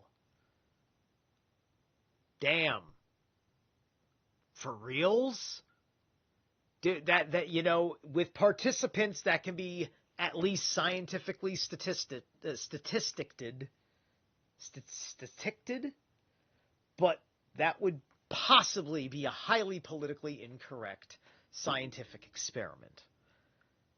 But then again, it's a statistical scientific experiment to see if a statistic can match this claim. And you can lie with statistics. But if we're just being honest that we're looking at trends and asking why, as long as we don't proclaim that we know the answer, at the very least we know whether this claim is reflecting a trend. Right? And that's the little things that makes the Bock Saga so interesting. Like, what a way to solve 50 fucking issues just like that. But also to cause 50 fucking issues if the parents are fucking evil people with this knowledge. That if mother had been eating a lot of sweet things, sugar, for example, sweet cakes and things like that, then her son will become homo. And you can see it from these fingers. You can see it. I am hetero, and because this finger, my first finger, is shorter. Yeah, when if it's shorter than this nameless or this ring finger, you call this ring finger. If it's shorter than this ring finger, then you are hetero. But if this first finger is longer than the ring finger, then you are homo. And it's because what the mother has been eating, or mother's mother. Even the Chinese say that it goes away 7 generations, even may go back 7 generations. So I don't know if that's in the Bock Saga or if, because like he's talking a little bit hard to understand. He's kind of going back and forth between his personal knowledge of things, right? And I guess this is something that they just say, like that. Like, I don't know if it's said in the Bock Saga or something they say in Finland, right? Because I'm gonna call all manner of bullshit. I'm gonna call all manner of bullshit on that, right? That's like, because unless I'm bending my fingers wrong, then it doesn't follow. That doesn't follow. I also have small hands. All right, so let's continue. It's not only the sweet things, the sugar and things like that, but also the chemicals. If you are using too many chemicals when you are young, and then you will become also. Women are then lady lovers, and men, they become homos. But here you can see it. This is and because I knew that we have never been, my family has never been rich, so we had not any sweet things to eat. And Finland was also, during the war, we had very little food here and no sweets at all. But I knew also what my mother had been eating before. So let's say 150 years ago, and her mother, and so on way back, they have been, they were quite regular working people and eating just the food that the working people eat, not any cakes or sweet drinks or anything like that. But now I can see I have 2 girls, but the other girl is still alone, but the other one is married. He has 2 boys. They are not heteros anymore. They have been, we have had so much better, or I wouldn't say better, but sweet things to eat, and much more chemicals to eat. And women especially are using quite a lot of all kinds of chemicals for many things. And it's the same, I guess, no, well, men not so many perhaps, but anyway, and that's just, they say that right now here in Finland, we are, less and less people are burning here, getting up here, because they are coming homos, and they don't have these regular people anymore then coming up. But as I said before, this coat of arms of Finland, there is one straight sword, yes, and then one saber. What's kind of this, and there in that saber there are only one sharp edge, and the other one is not sharp, and that's for the teacher. His it shows him, but because this teacher was the king and her sister was the queen, so they were not allowed to make any children. And that means that there is only, that saber, there is only one egg, not 2 eggs. And if you have only 1 egg here, then you cannot have children at all, because all right. Vicky, you called it. It's this yin and yang system, if you know anything about it. Have you heard? Yes. That's with the Chinese way, yes. Yin and yang. So these people today, they are eating too much yin food. But my father and mother and their fathers and mothers had been only eating more. Even there was both yin and yang. But my father ate more yang than yin.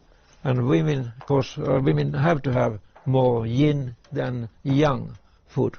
I tell this because Ior was also already telling this to me also. And from him I learned this for the first time. These kind of things are happening now. But that's also in the Chinese medicine. I'm doctor of Chinese medicine now. And I've been studying it 30 years and doing shiatsu treatments for 25 years. I know quite a lot about this Chinese medicine, of course. Well, I can tell you, I use this Chinese system for my living. I have never been sick. I have never been in a hospital yet. I have never seen any doctor for 35, 40 years because I feel and I can test myself that I am absolutely healthy still today, except that my memory is not so sharp anymore. But that can be okay, and I can feel myself. All those general things he was saying about yin and yang food and the chemicals and whatever, it's just like people are picking up on that, and if people can figure out straightening out as much of that as possible, you know, we're going to do better. Some of us are going to do really awesome. I've got a ways to go before I have all the access that I really need towards being away from all the shit that we have to deal with how many chemicals and wrong yin and yang things going on. Anyway. How healthy I am.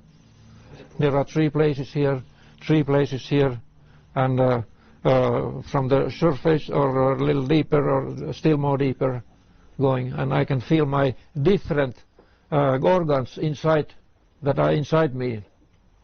I can feel them here. Yeah, not only, and this what we say heart, it's not a heart at all, in the Chinese way. Yeah. This is the heart, this here. But it's only in men. Can you imagine? But you women have something much more fine. You have the soul. You have the soul. We men don't have the soul, but we have heart. But this, not anything very fine things come from here. Most fine things come from the soul, and as we say here in Finland, that you can see from the eyes of the people that if there is a soul in the person, and it's only you can see it from women. That's so. That's our kidney. That's in the kidneys. The soul is in the kidneys. Yeah. But what is absolutely unknown here in the Western world is the spleen. Is the spleen. Even the newest books, anatomy books, or doctor books, they are saying that they don't know what this spleen is for, and what's its meaning.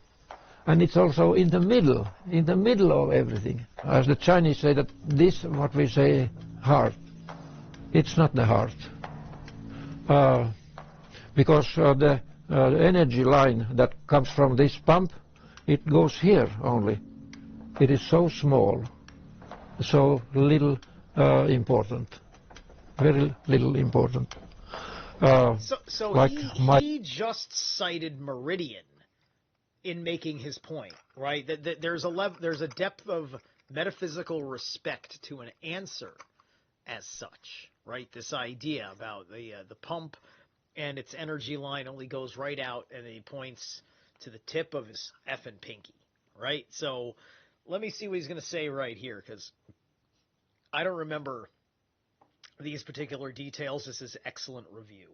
My legs are completely, they represent my kidneys, and yes, my kidneys, and that's the most important.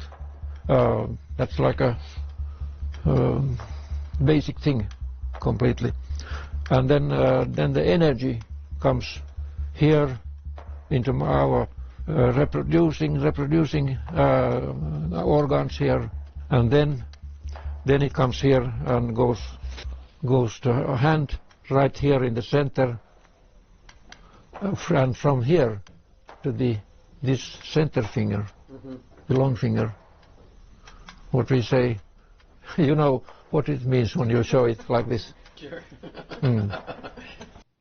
In Sanskrit, I believe it's called the Karakekada, or something like that. So it's got this ka to it. So it's got that carlness in root language.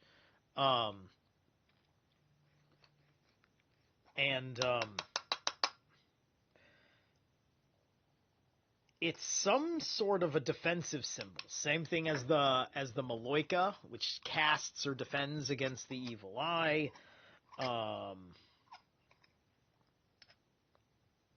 And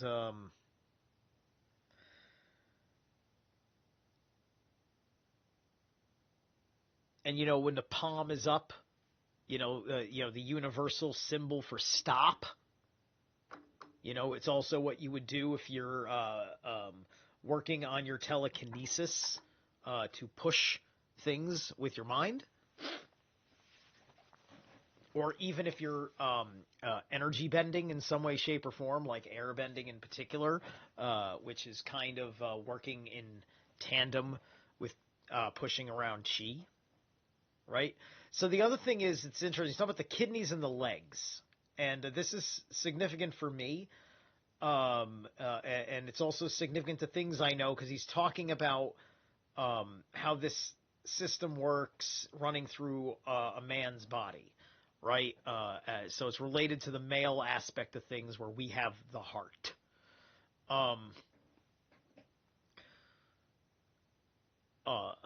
Testosterone is directly linked to leg day, to make a gym bro joke. So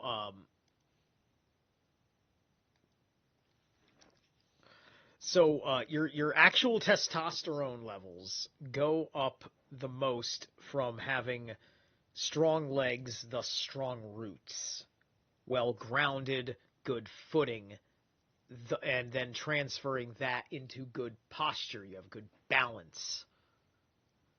I worked hard to figure things like that out.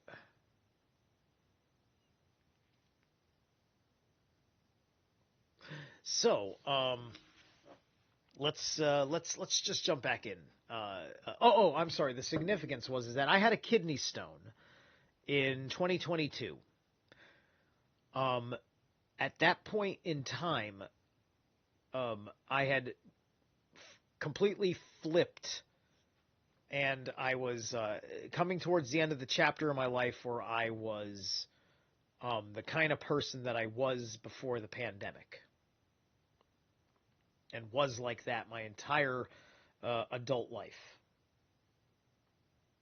And then I did all this shit and completely changed my relationship with my legs.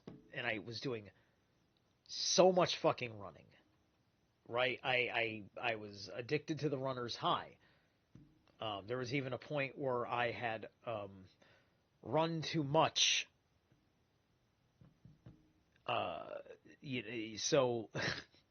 So I didn't realize that I was really not fat. I just had hanging fucking skin.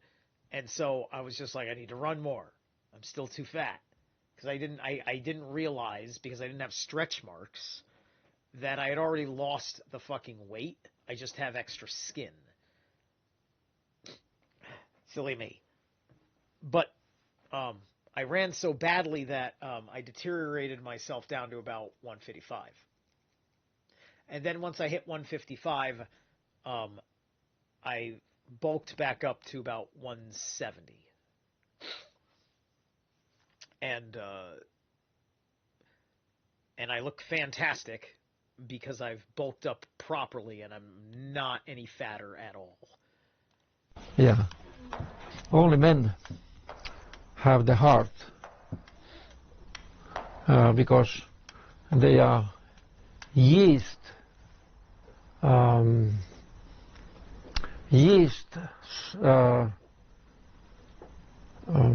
there's a yeast in that sperm, and that it's the yeast what makes the egg cell of a woman to start growing. Yes. It's the yeast. And Bock family has the original way to make beer, for example. When they were the first ones to make it. Nobody knew where to get the yeast for it so that you can make it. But Bock family had the recipe for it. And it comes here. Can you imagine? I know the family here who has the original recipe for that beer here in Finland. The original family, because but I know it also because Ior told it for me and I wrote it up. The original recipe for beer. And that was Bock family knew it. They had known it for thousands of years already.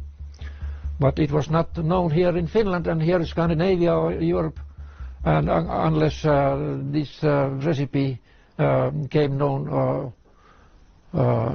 in Europe 1000 Where did it get Pokemon? How did what part of that gibberish came out as Pokemon to you? Are you just trolling me, YouTube?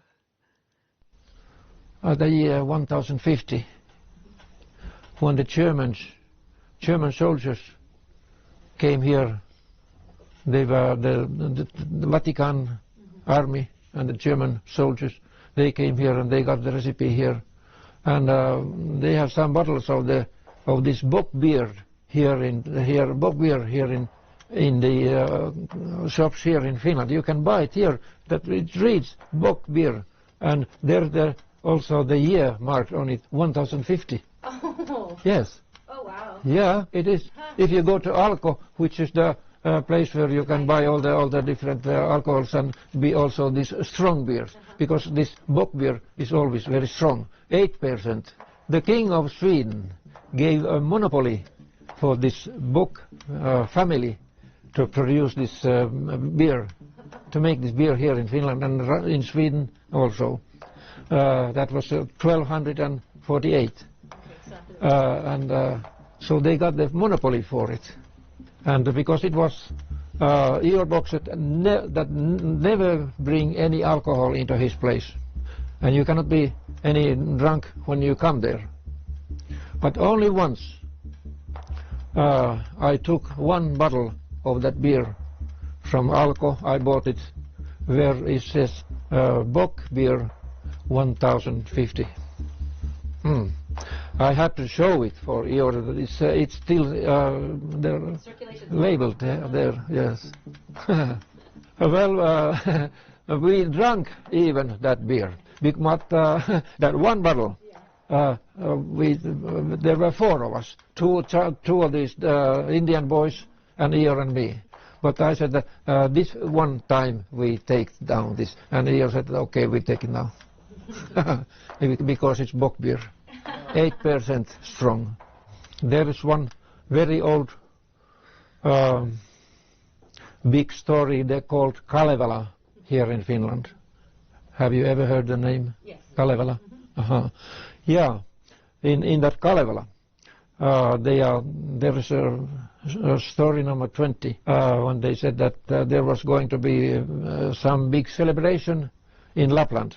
And there was going to come quite a lot of people to celebrate it. And they were supposed to have beer to be served for the people. But they didn't know where to get the yeast for it, so that you can get it going.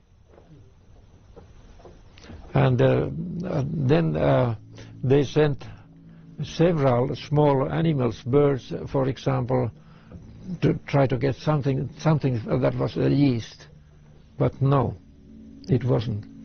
But although these seed cells that come out that are by the millions, but it's so small. 5 million. Yeah, it is, and in that seed cell, in this Bock Saga, it's being told that it is a yeast cell. In this Bock Saga it's told. Yes. But the medical books today, even today, they don't tell that it's the yeast that makes the woman part that so it's a question. New baby will born from so it. it's a question of like I do want to hear at some point that part of the Bock Saga, because we know from Jim Chesner the whole bit with the sperm, but he didn't get into. He didn't say anything like yeast is in there, right? Now yeast, maybe that's the thing, like if it's like a yeast that's a RNA. Right, because like it's a half a genetic code, right? That kind of situation.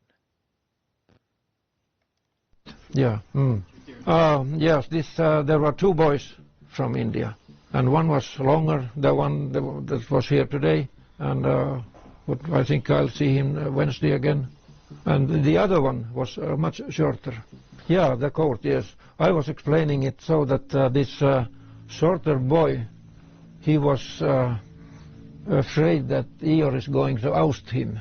Ior was afraid. Ior was thinking that he has to oust this shorter boy and get a longer one from India, perhaps, because nobody was willing here in Finland to do that job, because they had to live there with Ior, sleep on the floor. For example, Finnish people were not willing to sleep on the floor, but Indian boys said that it's quite natural for them. But anyway, I had been reading one book about one Greek person named Pythias that came here 350 before Christianity time. He came here and he was spending half a year here in Finland.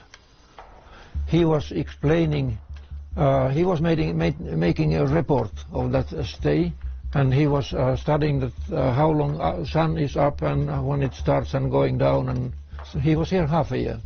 He was saying, he was writing on his report that they are root-speaking people and they are worshipping Isis, and they are the holy Hyperborean people. I said, yeah, he was also saying that these were very virtuous people, because they have never had any war here. Well, hold on, did he say that they were worshiping Jesus, the Hyperborean people? So, are we talking about, because Jesus is the child of two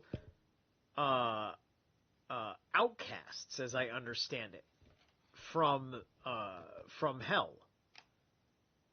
And so they came out, and then they had a kid, and then they had their own little renegade thing going on, right? So was there a greater conspiracy in this story? I mean,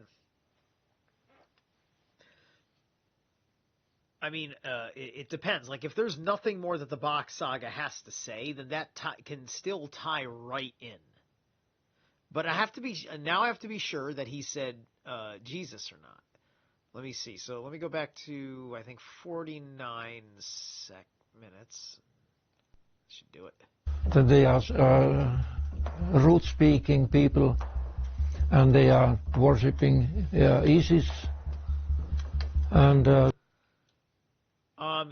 he may have said Isis, and Isis is similar to Jesus, and I think Isis, which is close to the Isa rune in pronunciation, may have been a common word in the north. So that I can believe. And and then if there was one of these Christs with the Q, then you have a Jesus Christ, and that is, and that would be, you see what I'm talking about? Like, there would have been a gaslighting period that plays on this pronunciation, and then making it a problem to pronunciate it that way, and then they force you to pronunciate it in this new Latinized way. Well, yeah, Isis is going to be a derivative of some of these root words, because I think the I is in the root language, and so and it's Isa, and Isa, Isa, the rune, which is the letter I, Isa. But anyway. They are the holy Hyperborean people. I said, yeah, he was also saying that these were very virtuous people, because they have never had any war here. And they have no any violence here. Here was a law. No, it's not. It was a custom rather that had been here always, that women were just equal as men with men. And if somebody is going to rape a woman, he was the custom was such that that man was slain dead. And when the king of Sweden came to here 1248, he heard that here is such a life that we prize the women just as good as men, that they are equal. Anyway, this man who came here 350 before Christ, the Christian time, he made a report of that, and then he took it to Egypt, and there was a new library in Alexandria in Egypt, and he took it there. And 100 years later, the head of that library, he wrote a book about this, where this report was also included in it. And this was just the same as Ior had been telling before, that this had always been such a peaceful place. Root word, God, it means virtues. It does not mean anything in the sky, but regular people, that they were so virtuous, they were good behaving people. He wrote a book by the name Argonautica, and it's saved. It's now in English, and it is here in the university library. I found it there, but this president of Estonia had also found that book and written his own book, where also this was said that this was such a peaceful place. And I had made a small couple of sheets of paper, one in Finnish and another one in English, and I took them to Ior's place. I read it there, and that's just the same as Ior had been saying before, that what kind of life has been here in Finland. Vinland, rather. Vinland means same as seed land. And I took it to Ior's place, those papers, but when I was there once, then 1 day before Ior was killed, 1 day before I was there in Ior's place, and Ior said that, look at this my report, that it's all made unreadable with some pencil, and it was this young boy, this Indian boy, who had made that. And that was because he did not speak English very well at all, not even as well as me. But he had understood when I had explained that Bock Saga will have to live forever. He understood that Iorbock, that I am saying Iorbock is living forever. And he was saying that Ior is just the same kind of people that all of me. And next day after that, he took a long knife from the kitchen and snapped 9 times Ior. And of course all the blood fled out from Ior, and he died there. So that's why I had been there 1 day before, and I went to court also to explain this thing. They wanted to know why this boy had been doing that. And I told them that it is perhaps so that because he did not understand English, he was thinking that I was saying that Ior will live forever. We were always speaking about saga. Yes, yes. That is such a big thing. Can you imagine? Ior had lesson 20 years for it. And my time was 11.5 years. But as Ior said, that I had learned all the most important parts of it anyway. And now, because I know how to use that Bock Saga, those root words, and how to cut those sentences and words in syllables, and I know what they are in root, there I have to use the root language.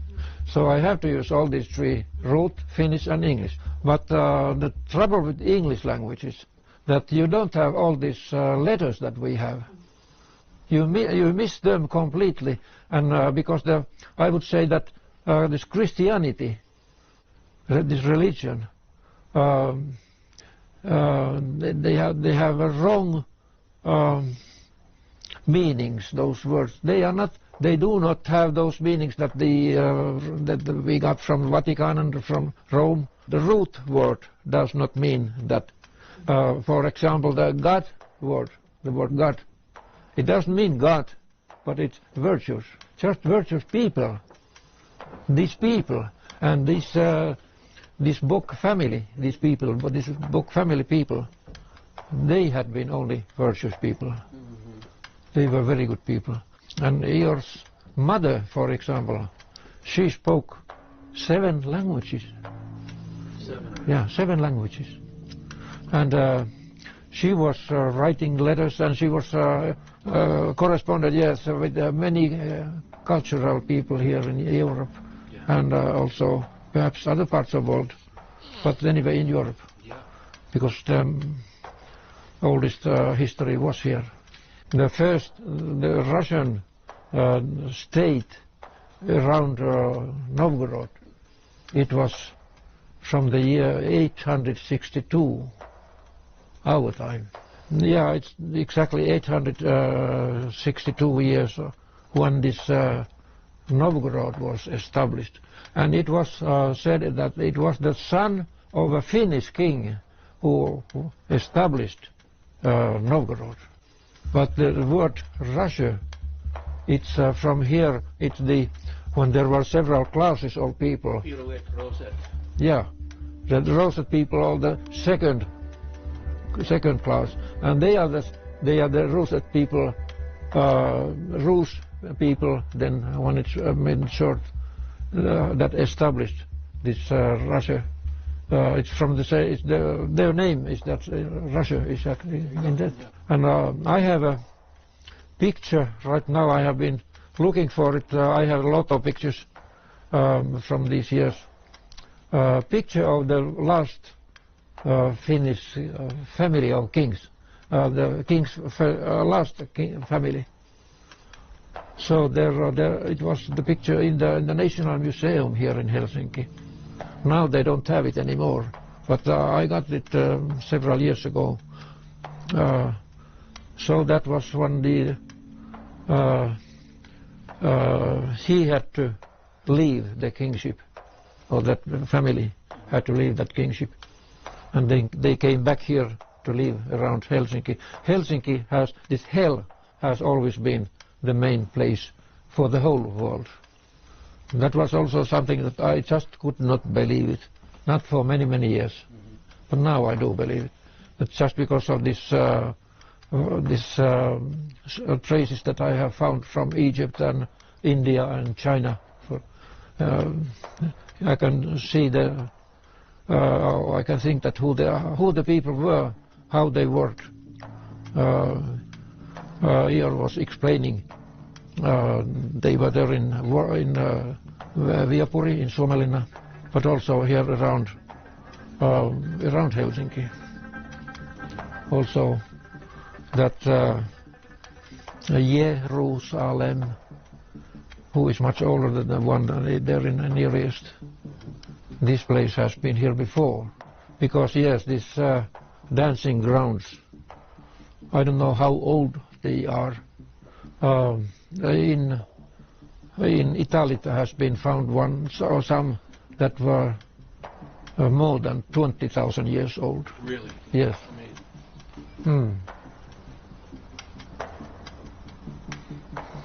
And only those who got the passing in the dancing test, they were allowed to make new people.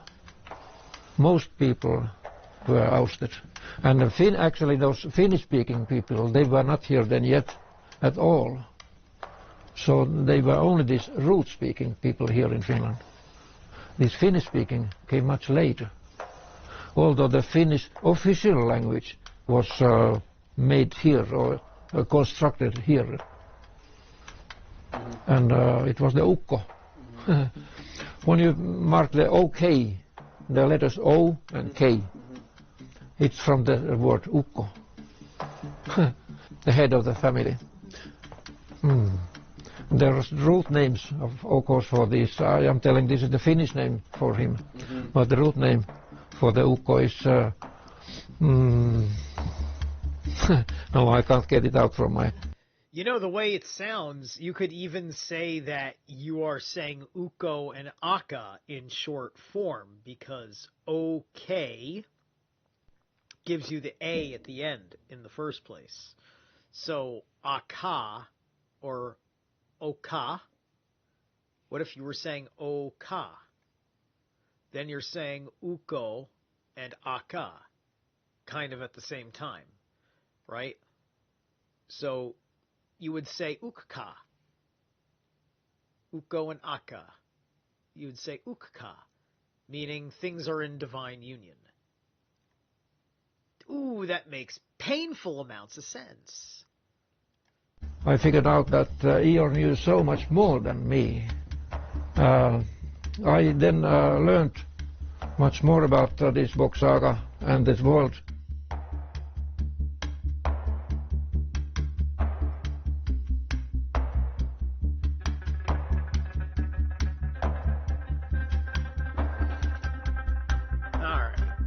So yeah, so he wrote that book. I haven't read that book.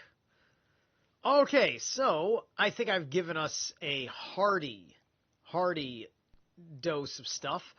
I know it's hard to understand that, but there's a lot of gems in some of these harder to understand bits, right? And we're going to be doing a little bit more of that next time. Next time, I found a properly remastered tape. I'm calling it tape because it was originally on tape, of Eeyore Bock back in the day, talking about the Bock Saga for about 2.5 hours. So we will probably break that up into... It might go 3 or 4. We'll see. I'm going to give it a little bit of a screening in bits and pieces and ask myself, how many times do I think I'm going to stop and say something super tangential? And then I'll get a certain idea how many times we're going to be doing it. Okay. I thank you guys so much for being here with this stretch with Michele Merle. And we're going to hear from Eeyore himself. I don't know when. I might go live again tomorrow. I'm off tomorrow, and I don't have any plans.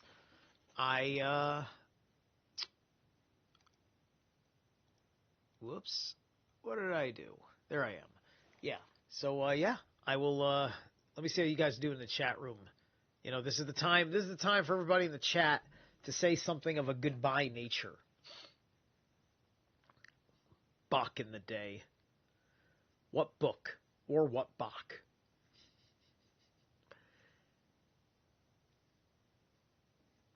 All right. Cool. With the bada booms. Wait, that's what I wanted to get rid of. Thank you. All right. All right, guys. Thank you so much. I'm going to see you later.